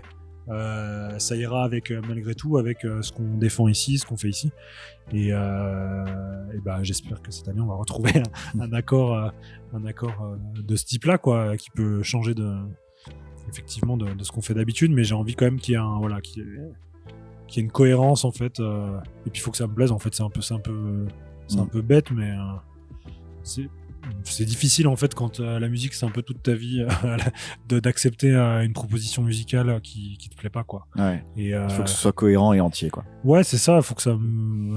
C'est ce que je dis. Là, on a accueilli un groupe. C'est pas forcément ce que j'écouterai à la maison, mais c'était super. J'ai senti que ce qu'ils faisaient, c'était un peu. C'était pas du folklore, quoi. C'était vraiment. C'était authentique, quoi. Ils avaient vraiment envie de partager cette passion de la musique traditionnelle irlandaise, et ça se sentait tout de suite en fait quand j'ai écouté. Je dis ça, ok, ouais, si ça colle, ça colle. C'est pas, j'ai pas d'idée préconçue sur la musique qu'on va accueillir ici avec Rouen Table Ouverte, tu vois, c'est pas ça. Pas en matière de genre, quoi. Mais plus, j'ai besoin vraiment qu'il y ait une cohérence, et le problème c'est que cette cohérence là elle est un peu que dans ma tête. Enfin, elle est c'est moi qui en suis le garant, quoi, donc c'est difficile effectivement pour eux aussi de me proposer tout de suite quelque chose qui va coller, quoi, mais donc je suis un peu chiant. Oui, mais en même temps t'as vraiment pensé ces lieux comme un truc à toi où tu exprimes ce que tu veux, donc c'est normal d'aller au bout de la logique. Ouais, j'essaye en tout cas. Bon, j'ai l'impression que tu fais plus qu'essayer, mais oui, non, je veux dire, on peut se tromper, c'est pas l'idée, mais faut le en tout cas j'essaie d'assumer ça, quoi. Mais c'est cool en tout cas quand il y a un concept qui pousse à fond. Ouais, je crois que c'est ça, c'est le côté entier qui, Ouais. de toute façon, séduit. Ouais, bah faut que les gens viennent découvrir. Faut que les gens Mais oui, viennent venez découvrir. les gens, Il y a encore venez. non, mais je dis ça. Alors l'été, on a beaucoup de monde, mais sur mai, juin et septembre, on a encore pas mal de places quoi qu'on peut proposer. Et j'ai envie de dire, ouais, venez pousser la porte. N'hésitez pas à venir, même si c'est pas encore la période des terrasses, quoi. C'est. Oh, tu sais, il y a plus de convivialité, saison. quoi. Hein. Ouais. Je sais pas ce qui m'a pris. Bah oui, non. Bah oui, je sais. Mais du coup, ça permet de dire que là, ça rouvre. Ouais. Le 30 Ça avril. rouvre bientôt. Le 30 avril, on rouvre, tout à fait, avec une chef que je suis super content d'accueillir, qui s'appelle Rachel Chan Jiang, qui est une chef chinoise, qui a appris la cuisine en France, qui à la suite justement de ses études de cuisine s'est rendu compte que ce qu'elle voulait cuisiner, c'était la cuisine de chez elle. Elle travaille avec plusieurs restaurants à Paris, mais aussi au Danemark, aux îles Féroé, étoilées, non étoilées. Et elle a aidé au développement et au lancement des cartes de la Bao Family. C'est un groupe à Paris qui a plusieurs lieux en cuisine chinoise, au pluriel, parce que la Chine, c'est vraiment plein de cuisines différentes. Et moi, c'est une de mes 2 cuisines préférées avec la cuisine mexicaine, quoi. C'est la cuisine chinoise. Et en France, on a vraiment pas toujours une bonne image de cette cuisine-là, parce qu'on connaît beaucoup les cantines, les selfs, les trucs comme ça. Ouais, c'est soit les Les buffets à buffets, volonté, voilà. soit les sempiternels nems et canard laqué, quoi. Voilà, qui sont un peu uniformisés, alors qu'en fait, c'est d'une richesse. Enfin, moi, j'ai découvert à la faveur de tournées avec Chris Garneau en Chine, parce qu'il avait pas mal de public là-bas, donc on a fait plusieurs tournées là-bas. Et j'avoue, moi, justement, en tant que Français, la première fois que je suis allé là-bas, je me suis dit, ah super, on va en tourner en Chine. Mais je me suis dit, j'ai un peu peur, qu'est-ce qu'on va manger, quoi. Et c'était vraiment un a priori que j'avais, je l'avoue. Hein. Et parce que j'avais vécu à Paris, qu'à Paris, j'avais mangé dans des trucs chinois qui étaient vraiment pas bons et tout. J'étais là, mais j'ai peur, quoi. Et en fait, arrivé là-bas, c'était le truc qui m'a éclaté, quoi. J'étais là, mais c'est génial, quoi. On mange trop bien et c'est varié en fonction des régions. Et donc, je suis très content parce que donc Rachel va venir ici ouvrir la saison. Elle sera là pour 5 semaines. Et donc, ce sera la première chef à venir sur cette saison, qui sera une saison un tout petit peu plus longue que les autres années. Et puis, qui sera moins morcelée, parce que on avait des résidences un peu de plusieurs formats l'année dernière, 3 semaines, 2 semaines, 1 semaine, avec des chefs qui ont pas mal tourné, des chefs qui sont revenus. Là, l'idée cette année, c'est vraiment de faire 5 mois, 5 chefs. Comme ça, c'est un peu plus clair pour tout le monde. Ça laisse le temps aussi aux chefs de vraiment développer plein de choses, de mieux connaître les produits d'ici et d'aller encore plus loin dans leur travail des produits d'ici. Donc on aura 5 chefs que je révèle pas encore tout de suite, mais je vous révèle du coup Rachel qui sera là et ça va être chouette. Et puis on aura normalement aussi avec nous en cuisine toute la saison une jeune chef qui s'appelle Naomi et qui est une chef belge sud-africaine que certains ont pu croiser à l'auberge de la Gilbernie à Noir-Étable, qui était une ferme auberge sur une saison là, ils ont fait ça juste sur une saison et c'était elle qui était chef là-bas et on va l'accueillir normalement ici aussi pour accompagner tous les chefs cette saison. Voilà, donc ça devrait être assez chouette. Super. Et les réservations ouvrent quand? Les réservations sont déjà possibles en fait Ah sur oui notre module de réservation qui est en ligne là, avec mis à jour avec les dates possibles. Donc les dates, je vais pas vous faire le listing de quand on est ouvert pas ouvert parce que c'est un peu différent entre juillet et août et les autres mois, mais tout est en ligne. Voilà, il y a des jours fériés, donc parfois on est ouvert jours fériés, veille de jours fériés. C'est un peu à la carte quoi. Eh bien, dépêchons-nous. Bah oui, on viendra. Bah oui. Ouais, moi je crois aussi. Moi, j'étais venu au début de la saison l'année dernière. Je sais plus le nom de la chef, mais c'était incroyable ce qu'on avait mangé. Trop bien. C'était fou. Moi j'ai que des trop bons souvenirs ici. Mais Ouais. les tacos de Chris Ah ouais. en fermeture de la première saison, c'était quand même un Ah oui, beau oui. souvenir. Puis c'était plein de rencontres. C'était amusant de voir ce fourmillement. Il y avait plein de gens Ouais. et c'était hyper convivial. Ouais, c'était une belle fermeture de saison, la Mm. première saison, ouais, c'était chouette. Ouais. Bah ouais, c'est toujours chouette. Ouais. Ça m'a coûté cher après ton truc parce qu'après tu rencontres des gens comme Étienne et Stéphanie, donc après on va manger au café du Ah Palais. oui. Après, et voilà. Donc après, voilà. Ouais, ouais. Mais bon, voilà. On a une belle région, mais elle coûte du pognon. Mais oui, mais il faut les faire vivre. Il faut les faire vivre tous ces gens-là. Ils méritent Bah pour ouais. que ça dure le plus longtemps possible. On regrette jamais. Non. Par contre, il y a un truc, tu dis ouais, il y a de la place et tout, il y a du monde. Il y a un truc où je regrette, il n'y a pas assez de place. Ouais. C'est les stages de poterie. Ah ouais. On en parle de ça? Bah ouais. Bah oui, c'est quand? Eh C'est ben, comment? les C'est stages quoi? de poterie, c'est tous les mois hors saison de restauration. Donc en gros de octobre à mai. Et puis je fais des stages sur 2 jours où j'accueille jusqu'à 5 stagiaires pour découvrir le tournage. Donc en fait sur 2 jours. Ah, vous faites du cinéma aussi alors? Ouais, c'est ça. Et vous faites de l'humour aussi. Écoute, on essaye. Et voilà, donc ça se passe sur 2 jours. Je cuisine aussi, donc je leur fais à manger sur les déj. Et on partage ça ensemble, donc c'est pas mal. Ça fait des moments de convivialité, de partage avec des gens qui viennent d'horizons complètement différents.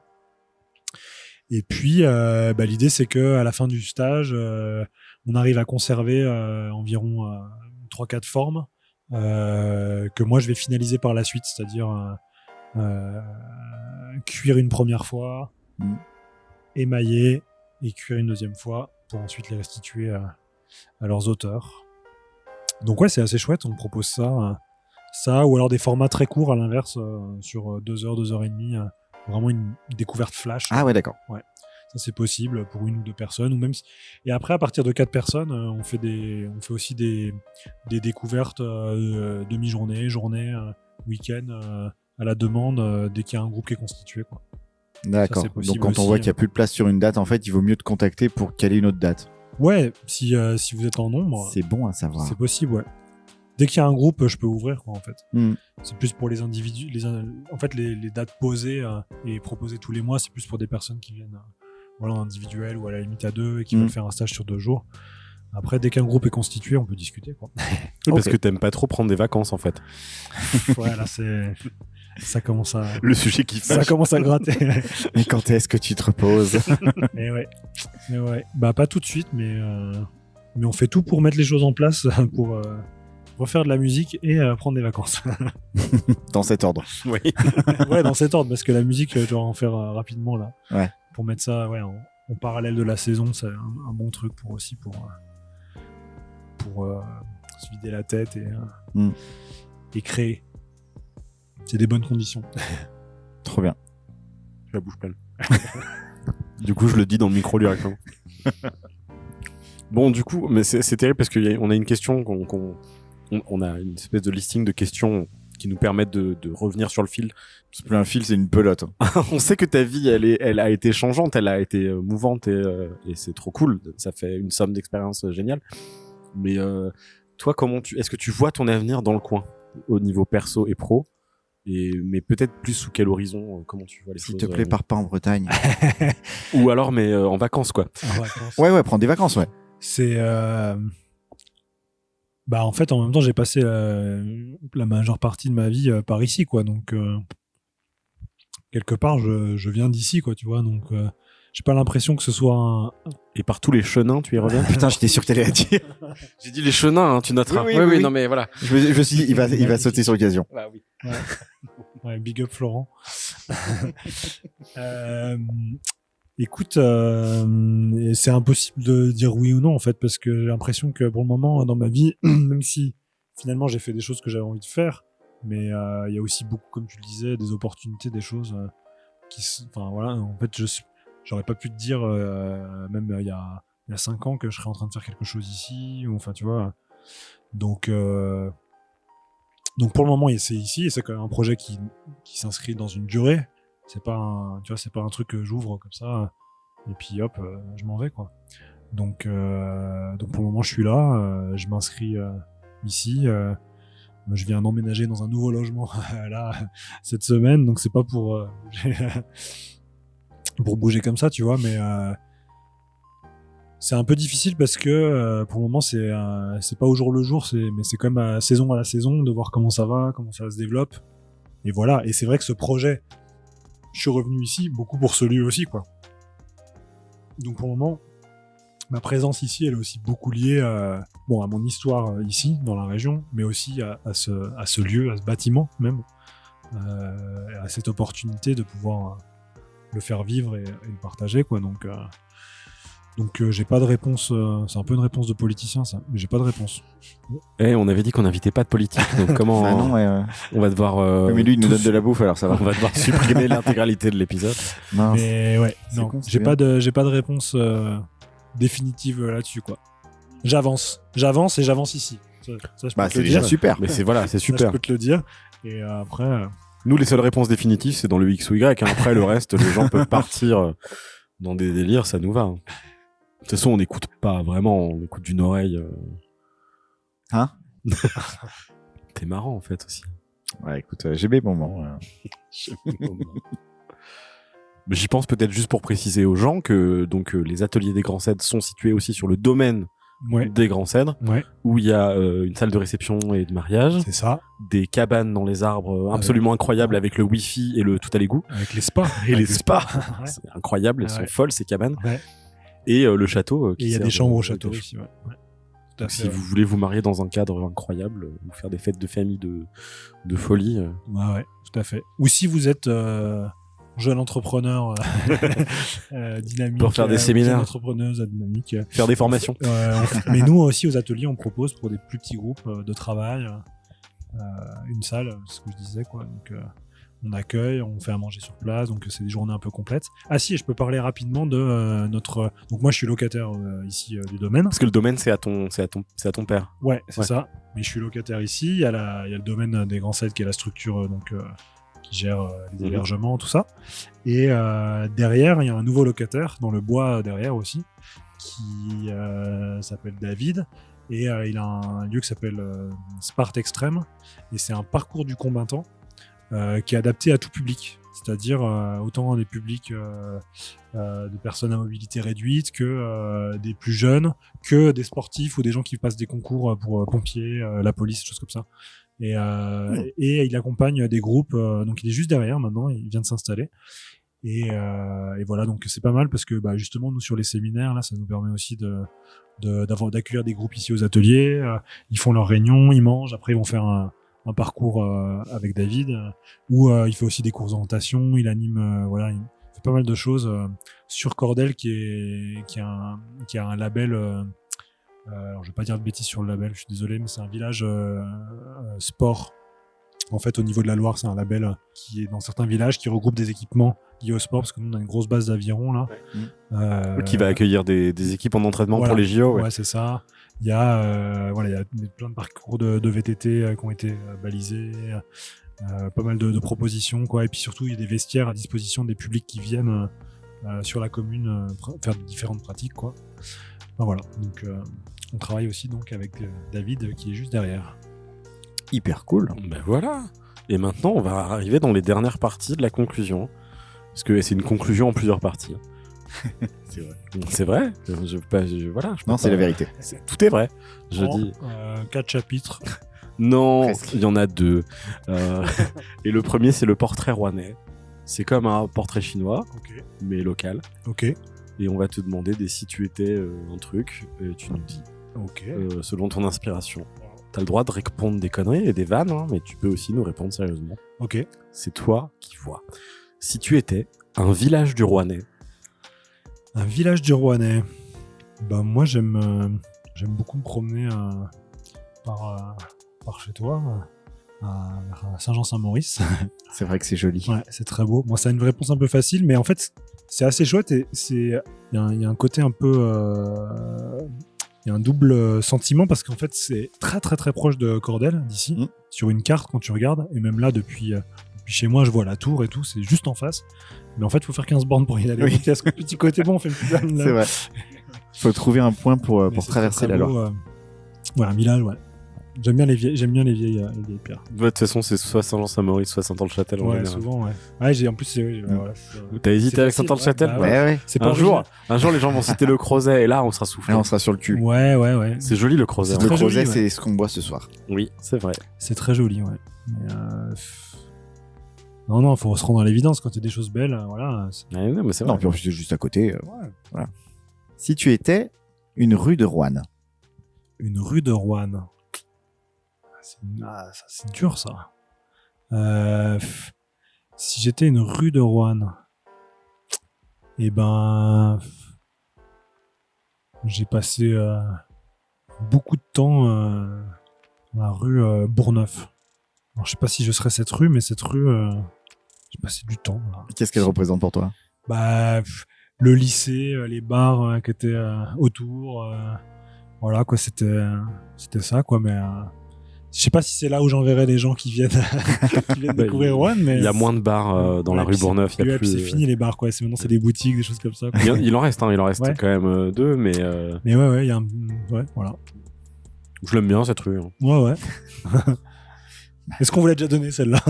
La rue Bourgneuf, non, Non, voilà. j'avoue. Non, c'est vrai. Ouais, voilà. C'est Mais- pas la plus sexy, c'est pas la première à Ah non, laquelle pas tu du penses tout. en général. Non, je sais pas, j'essayais de penser à. Eh oh, Drôle, non, j'ai mais- passé du temps. crache pas Il y sur a mon des lieu gens- Il y d'habitation. a des gens très bien qui On vient, vivent de, là-bas. on vient de dire du bien de ton habitation, mais j'habite rue Bourgneuf. Merde. Bah oui, mais voilà. c'est- Voilà. Je vais pas donner, mais bon, merde. Flûte, quoi. Non, mais oh. Si tu étais une place de l'agglo, Une place. Putain, c'est chaud, votre truc là. Une place de l'agglo en plus. oui, pour élargir. Oui, c'est un peu où tu veux. Bah, c'est pareil, c'est un peu facile, mais la place, on en parlait tout à l'heure, hein, la place Clémenceau, parce qu'il y a commence à y avoir un peu une émulation, quoi, Ouais. qui donne envie, quoi. C'est vrai, je trouve ça Donc, super ce qui se passe. ouais. Non, mais c'est vrai. Elle est bien. Si t'étais un bar du coin, Peut-être il n'existe plus, hein, ce bar, mais. Ah, un bar du coin. Eh ben, je vais me mouiller parce que j'y suis jamais allé, mais du coup, je vais dire Brune. Parce que j'ai très envie d'y aller et que ça fait envie ce qu'ils font. Donc voilà. tu peux tout à fait citer un lieu Ouais, que tu bien ne sûr. connais pas encore. Voilà. Il n'y a pas de règle, en fait. Si tu étais un parc, Un parc. Un parc. Eh bien, maintenant, on peut aller légalement dans le parc de la préfecture. Ça, on peut rentrer derrière, de la sous-préfecture, pardon. On peut accéder par la place des promenades au parc de la préfecture. c'est le parc du musée. Ouais, parc du musée, quoi. Ouais. Ah, mais oui, de la oui, préfecture, ouais. Ah ouais. Et bah c'est une bonne chose parce que je crois que le seul endroit où je me suis introduit quand j'étais lycéen où j'aurais jamais dû m'introduire et me faire courser par des chiens, c'était dans ce parc-là. Mais je suis content qu'il l'ait ouvert. Il est ouvert et il est super. D'accord, tu as une anecdote à nous Voilà, bah, raconter je viens de la alors raconter. Voilà, Qu'est-ce c'était que c'est que cette histoire dernier jour de lycée, je sais pas. Ouais, j'ai un copain qui habitait à côté, il dit il y a un parc, on a grimpé le mur, on est allé dans un parc et en fait il y a des chiens qui sont sortis et on est sorti du parc. Mais j'ai vu maintenant on peut y aller, il y a une porte, il y a plus de Ok, chiens. d'accord. Non, ouais, il ferme le soir à des horaires différents selon si c'est l'été ou l'hiver. Mais il est très très cool ce parc. Ouais. Voilà. J'ai vu un chouette concert une fois. Ouais. C'était un tribute band des Beatles. Oh, ok. Je me rappelle plus le nom du groupe, mais c'était super. Ça devait être pour la fête de la musique ou je sais plus. Ouais. mais, Il y avait la Filouterie qui est une jeune asso qui fait de l'événementiel et de la autour de l'électro qui avait fait ils avaient fait toute une journée un peu festival pour le fête de la musique là-bas. Ok. C'était très très chouette, hyper familial, convivial et il y a des ruches en hauteur au milieu de ce parc où tu peux voir à l'intérieur de la ruche. Wow. Et, des petites fenêtres et tout. Voilà. J'aime bien ce Mais c'est parc. vrai que je pense que c'est un parc un peu méconnu. Un peu caché. Ouais. Ouais. Ouais, carrément. Qui daignerait être connu. Oui, mais pas trop. Pas trop. Et enfin, si tu étais un parking, Waouh. Un parking. Donc faut choisir quoi, le meilleur. Bah, c'est toi qui ce que tu choisis. veux, en je veux fait. dire. C'est nous qui posons les questions, on n'y répond pas. Hein. Écoute, Ils sont quand même bien assez débiles comme ça. Un parking, bah en fait je vais te dire le parking où je passe le plus de temps. Le parking des Halles. Parce que c'est là que je vais pendant toute la saison. On a plusieurs fournisseurs là-bas et donc du coup bah, je dirais ouais, le parking des Halles. c'est un excellent choix. Oui, tu l'aimes bien ce nouveau parking? Est-ce que t'aimes bien le nouveau truc des 20 minutes Voilà, moi je me mets chronométrées là et j'arrive jamais en fait. Je suis désolé. Tu te gares et t'es en stress Bah ouais, c'est ça en fait. Tu sais pas combien de temps tu vas faire la queue. Mais non. C'est-à-dire, moi je veux bien respecter les 20 minutes, mais il faut un coupe-fil quoi à l'intérieur. Parce que Alors c'est compliqué. c'est compliqué. Ouais, non, mais si, c'est vrai que c'est appréciable d'avoir un lieu de ce type, quoi. Un Rouen. Ouais, les Halles, c'est trop bien. Bah oui. Tu sais pourquoi je dis c'est trop bien? Parce que dedans, il y a la maison Pralu, et on l'a pas dit de l'épisode. Ah là là, Maison Pralu, on vous aime. Mais oui, Ouais, nous, on sert le pain. il y a le pain du lys ici. Ouais. Ouais. À nous, c'est pain du lys, au hall. Fromage, c'est Mons. La viande, c'est Vial. Il y a le café Tivoyon, putain. Et le poisson, le poisson, c'est les Chavriers. Donc voilà, c'est Oui, donc là, ouais, t'es clairement dans l'ambassade du Ouais, local voilà, à Donf. c'est ça. Il bosse bien, Vial. Ouais. C'est un vrai geek de viande, j'adore. Oui, puis il connaît. C'est sûr que quand il va comme ça, il y a la queue, ça défile. Mais si tu parles avec lui, en fait, il connaît les producteurs, les éleveurs et tout. Il sait te parler de. Ah bah, quand il te parle de son éleveur de l'Allier, Voilà. Il sait bien te parler. mais c'est un geek, hein, vraiment. Quand tu lui parles de viande maturée, il a les yeux qui s'illuminent. Il fait OK, je vais pouvoir déverser mon savoir sur quelqu'un qui s'intéresse. C'est un bonheur. Faut y aller au moment un peu plus creux Bah oui. pour pouvoir en profiter, mais c'est trop bien. Et puis sa viande maturée, poulala. C'est le moment où tu vas nous dire en fin d'épisode quelques recommandations Ok. et nous donner aussi quelques. Oui, non, c'est des recos, enfin finalement. Oui, c'est des recos, hein, globalement. Des recos. Des recos en tout genre, et on va commencer par. Ah oui, c'est guidé. Eh oui, c'est guidé, oui, oui. Bah attends, faut pas déconner. Non, bah, Alors attends. tu recommandes. C'est nous qu'on commande, en fait. Du coup, quel a été ton dernier achat culturel et est-ce que dans le Rouennais, est-ce que tu le recommandes et est-ce que tu Dernier recommandes le achat lieu où tu l'as acheté? culturel dans le Rouennais. Qu'est-ce que c'est? Le dernier achat culturel dans le Rouennais. Sachant que j'étais en tournée le dernier mois. Je pense que. Non. Si. Ah merde. J'en ai marre que cette rubrique soit une pub pour Ouais, c'est ça. le comptoir. Donc le comptoir, c'est Trucador. C'est une librairie de BD, manga et livres jeunesse. Voilà. Oui. Putain. J'y suis Non, pour mais- rien. Sinon, qu'est-ce qu'on peut dire d'autre alors Non, mais si c'est là-bas ton dernier achat culturel, je vais Bah pas inventer. Non, c'est non, bon, non. hein. Bah non, mais je recommande en plus. Oh là là. Ouais, celle-là, voilà, je l'ai il faut- cul. Bah ouais, mais. On vient de passer C'est 1h30 difficile. à faire la promotion de son lieu. Je peux bien avoir 30 secondes. Non, non, Étienne, non, toi, t'es dans chaque épisode, ça suffit. C'est terrible quand même. Quel serait, selon toi, ton spot balade? Alors, tu viens de nous en parler un petit peu, mais sinon, ça peut être pique-nique ou point d'observation de feu d'artifice préféré. Ton spot plein air de ton cœur. Bah, moi, je me balade beaucoup ici à Cordel. Hein. Il y a beaucoup de chemins et il y a notamment un chemin qui mène au haut d'une colline qui est au-dessus du port de Bully. Ok. Et là, on a une vue, en fait, à 180 sur un méandre de la Loire. Parce qu'en fait, on Ah regarde bah à oui. droite, on voit la Loire arriver. Après, il y a une boucle devant nous. Et à gauche, on voit la Loire repartir. Ça, c'est vraiment un spot magique, quoi. Tu parles du pédane. Non, non, C'est alors pas le le Pédane. Pédane, c'est aussi, c'est très joli aussi. Mais là, on est sur le méandre, en fait. D'accord. Et on est côté Cordel, quoi. On n'est pas parce que le Pédane c'est en face, enfin il est à Cordel, mais du coup souvent la balade elle est en face, Ouais. on regarde on surplombe le Pédane. Mm. Là c'est un peu plus bas, quoi, donc au niveau du port de Bully, mais côté Cordel et en hauteur, et on a vraiment une super vue. Et un petit peu plus bas de ce point de vue, il y a aussi un banc qui est génial, qui est comme ça dans la nature. Je sais pas qui l'a mis là, il est là. Tu peux Trop te bien. poser, t'as la vue sur Saint-Jean-Saint-Maurice. Il faut que j'y aille, j'adore les bancs. Mais la reco banc, quoi. Ouais. Vraiment, là, Ah, c'est si vous génial. allez C'est bien vous ça. promener, Quel est ton banc préféré dans le Rouennais? Mais ouais. Super. Mais en vrai, c'est une question qui peut paraître débile, mais je suis sûr que les gens, ils Bah, auraient moi, des c'est mon réponses. banc Et préféré. moi, je sais quel est ton banc préféré. Ah bon? C'est celui à Saint-Jean-Saint-Maurice qui est en face des haies quand elles sont pas coupées. Non, c'est pas vrai. Alors, c'est pas tout à fait vrai. Mon banc préféré, parce que j'en ai un, c'est quand on monte au niveau du plateau de la Verrerie, en Ouais. allant côté, enfin, pas avant la loge des gardes. Il y Ça, a c'est un bon moment, spot il feu y a d'artifice. un banc qui est à flanc de falaise. Quand j'y vais, je sais le trouver, mais là, je saurais pas vous indiquer exactement où il est.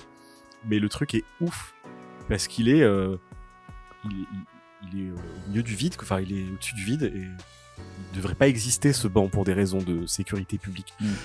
Et il est génial parce que tu as une vue sur tout le Rouennais depuis le haut des monts de la Madeleine et c'est incroyable. C'est trop beau. Ça, c'est mon banc préféré. Mm. Parce que déjà, rien que le banc, quand tu le vois, tu fais waouh, il est trop beau. Alors c'est un vieux banc en bois tout moche. Mais... Bon, on a parlé des ateliers des Grands Cèdres où on mange bien, mais ta reco resto ailleurs, ce serait quoi? Ouais, ailleurs. Ma reco resto ailleurs. Dans le Rouennais, hein, Ouais, dans pas à le- Mexico City. Oui, dans le Rouennais, il y a énormément de choses. De quoi on peut parler? Bah, pour le midi, Papy. Ah ouais, c'est bien, papy. Papy et le café du Palais, quoi, face à face, donc tu peux alterner. Tac, tac, tac. Moi, j'adore. Après, c'est pas resto, mais du coup, je fais quand même un clin d'œil pour aller prendre une super pâtisserie, un truc comme ça. Moi, j'avais Titus et Suki. J'ai encore mangé du cheesecake aujourd'hui. Ouais, il est délicieux. C'est incroyable, quoi, les super pâtisseries de Titus. Et après, sinon, bah, moi, j'adore, en termes juste de cuisine, moi, j'adore la cuisine de Léo, 3 euros. Vraiment un plaisir à emmener les chefs là-bas à manger, quoi. Donc, je recommande à la réouverture d'y aller parce que c'est super. Et puis, c'est un rapport aussi qualité-prix que je trouve assez génial, quoi. Alors, c'est pareil, ce qu'on disait tout à l'heure, hein, c'est pas forcément pour tout le monde, tout le temps et tout. Mais c'est un vrai plaisir, je trouve, que d'y aller, quoi. Puis là, il va développer sa propre cuisine, quoi. Oui, là, il y a... Ça va vraiment être le restaurant de Léo. Ouais, là, c'est encore une évolution qu'on attend, quoi. C'est chouette, mais donc, je pense que, vu comme c'était avant, moi, j'aurais tendance à dire que ça peut que aller vers mieux, quoi, encore. Donc ouais, ça serait vraiment une super reco. Puis voilà, on est trop bien accueillis par leur équipe, par Lisa. Voilà, j'aime bien cet endroit. Tu n'es pas le seul. Selon toi, ça dure combien de minutes un quart d'heure rouennais? Alors, on parle pas du Pogdast, on parle du retard de rigueur. Enfin, de rigueur pas pour tout le monde, hein. Il y en a qui respectent les gens. Quoi? Alors, Non, rien. Non, ouais. donc la question, c'est ça dure combien de temps? Selon toi, pour toi, combien de c'est, minutes D'avoir combien de minutes? D'avoir le quart d'heure rouennais? D'être en retard, quoi. Mm. Non, ça va, les gens... Ouais. Allez, 20 minutes. 20 minutes. 20 minutes, ça commence à être chaud, ça commence à être trop. Bah, ça dépend dans quel contexte, quoi. Si c'est toi qui attends. Si c'est pas toi, tu t'en fous. Non, mais si tu vois, si c'est au resto que les gens ils donnent Reza, au bout de 20 minutes, tu commences à te dire mince, ils vont venir, ils vont pas venir. Mince, il y a une autre table qui est arrivée. Mince. Voilà, quoi. T'as une politique là-dessus sur la gestion des retards? Bah, non, nous on accueille tout le monde, hein, évidemment. Après, l'idée c'est qu'on essaie de distribuer des créneaux et le plus ils sont respectés, entre guillemets, le mieux les gens sont servis, quoi. Après, bon, bah, voilà, il y a des plein d'aléas dans la vie. On n'est pas là pour faire la police. Les gens, ils doivent passer un bon moment. Des fois, c'est un peu nous qui ramassons, quoi, parce que t'as prévu d'étaler des gens entre 19h et 21h. Et puis, dans l'espace de 20 minutes, tout le monde, les 40 sont arrivés, quoi. Donc, ces soirs-là, bah, c'est nous qui ramassons un peu. Mais ouais. Alors, les créneaux, effectivement, servent à quelque chose. Ça m'arrive, des fois, les gens ils m'appellent, ils me disent, bon, alors j'ai réservé pour 19h15, mais si je viens à 20h30, Waouh. je dis, bah, c'est pas le même créneau. Oui, j'ai vu, mais il était pas disponible en ligne. Je dis, bah, justement, Il y a peut-être une raison. Voilà, il y avait des raisons. Donc, voilà, on peut toujours discuter. Vous pouvez nous appeler. Mais ouais, c'est pas mal. Si vous avez un créneau et que vous le gardez avec un petit quart d'heure rouennais, ça va. Okay. T'aurais envie qu'on invite qui pour un prochain épisode? Pour un prochain épisode, il y a du monde. Qu'est-ce que j'aurais envie de mettre en avant? Quelqu'un que vous avez croisé ici, à l'étage, Julie, qui a sa marque de savon et de cosmétiques nature là, qu'elle fabrique à Saint-Réran. Et oui. Et qui est vraiment... qui fait vraiment des super choses et qui a une très belle ligne, quoi, et je trouve vraiment des beaux produits, quoi, à la frontière c'est pas forcément à la base des produits qui m'intéressent, des choses comme ça, mais en fait justement en le rencontrant et en voyant son travail, je me suis dit c'est chouette et envie de partager ça ici, donc voilà, par exemple, parmi d'autres, parce qu'il va y avoir pas mal d'autres trucs, mais... Oui, non, mais déjà une personne, c'est bien. Ouais. Parce qu'on a une liste aussi. Ouais, j'imagine. Ouais. Mais elle est longue comme la table. On va interroger des tas de gens. Bon, on va interroger des tas de gens, hein, ça c'est... Tu viens de dire le jingle, du coup. Ah, zut alors. Bon, bah, le quart d'heure rouennais, le podcast, cette fois, ça dure un quart d'heure à peu près, et c'est déjà fini pour ce soir, en tout cas. Oh, c'est triste. C'était hyper chouette. Max, merci beaucoup d'avoir répondu à notre invitation et de nous avoir invités, du coup, à cette longue table qui a tant d'histoires derrière elle. C'était vraiment super. Merci beaucoup et à très vite. À table moi, j'ai ou passé un ailleurs. très bon moment, et vous? Ouais. moi Ouais, aussi. c'était bien. C'était super. Bah, merci, bonne. Pourquoi je le dis sur ce Je ton-là? sais pas, Parce qu'en vrai, c'était continuation à sincère. vous. Mais oui, c'était trop bien. Dans le prochain épisode, on sera ailleurs avec quelqu'un d'autre et sûrement un peu en retard. D'ici là, n'hésitez pas à nous suivre sur les réseaux sociaux. Il suffit de taper CarDR Podcast sur Facebook, Instagram et bien sûr Spotify. Si cet épisode vous a plu, commentez à fond, notez-le à blinde, parlez-en autour de vous et surtout, consommez local. À bientôt dans le Rouennais. À bientôt. Au revoir. Salut. Ciao. Il y a un chat qui veut rentrer. Salut. Le journalisme total, c'est totalement con. Allez, Je préfère partir plutôt que d'entendre ça, plutôt que d'être sourd.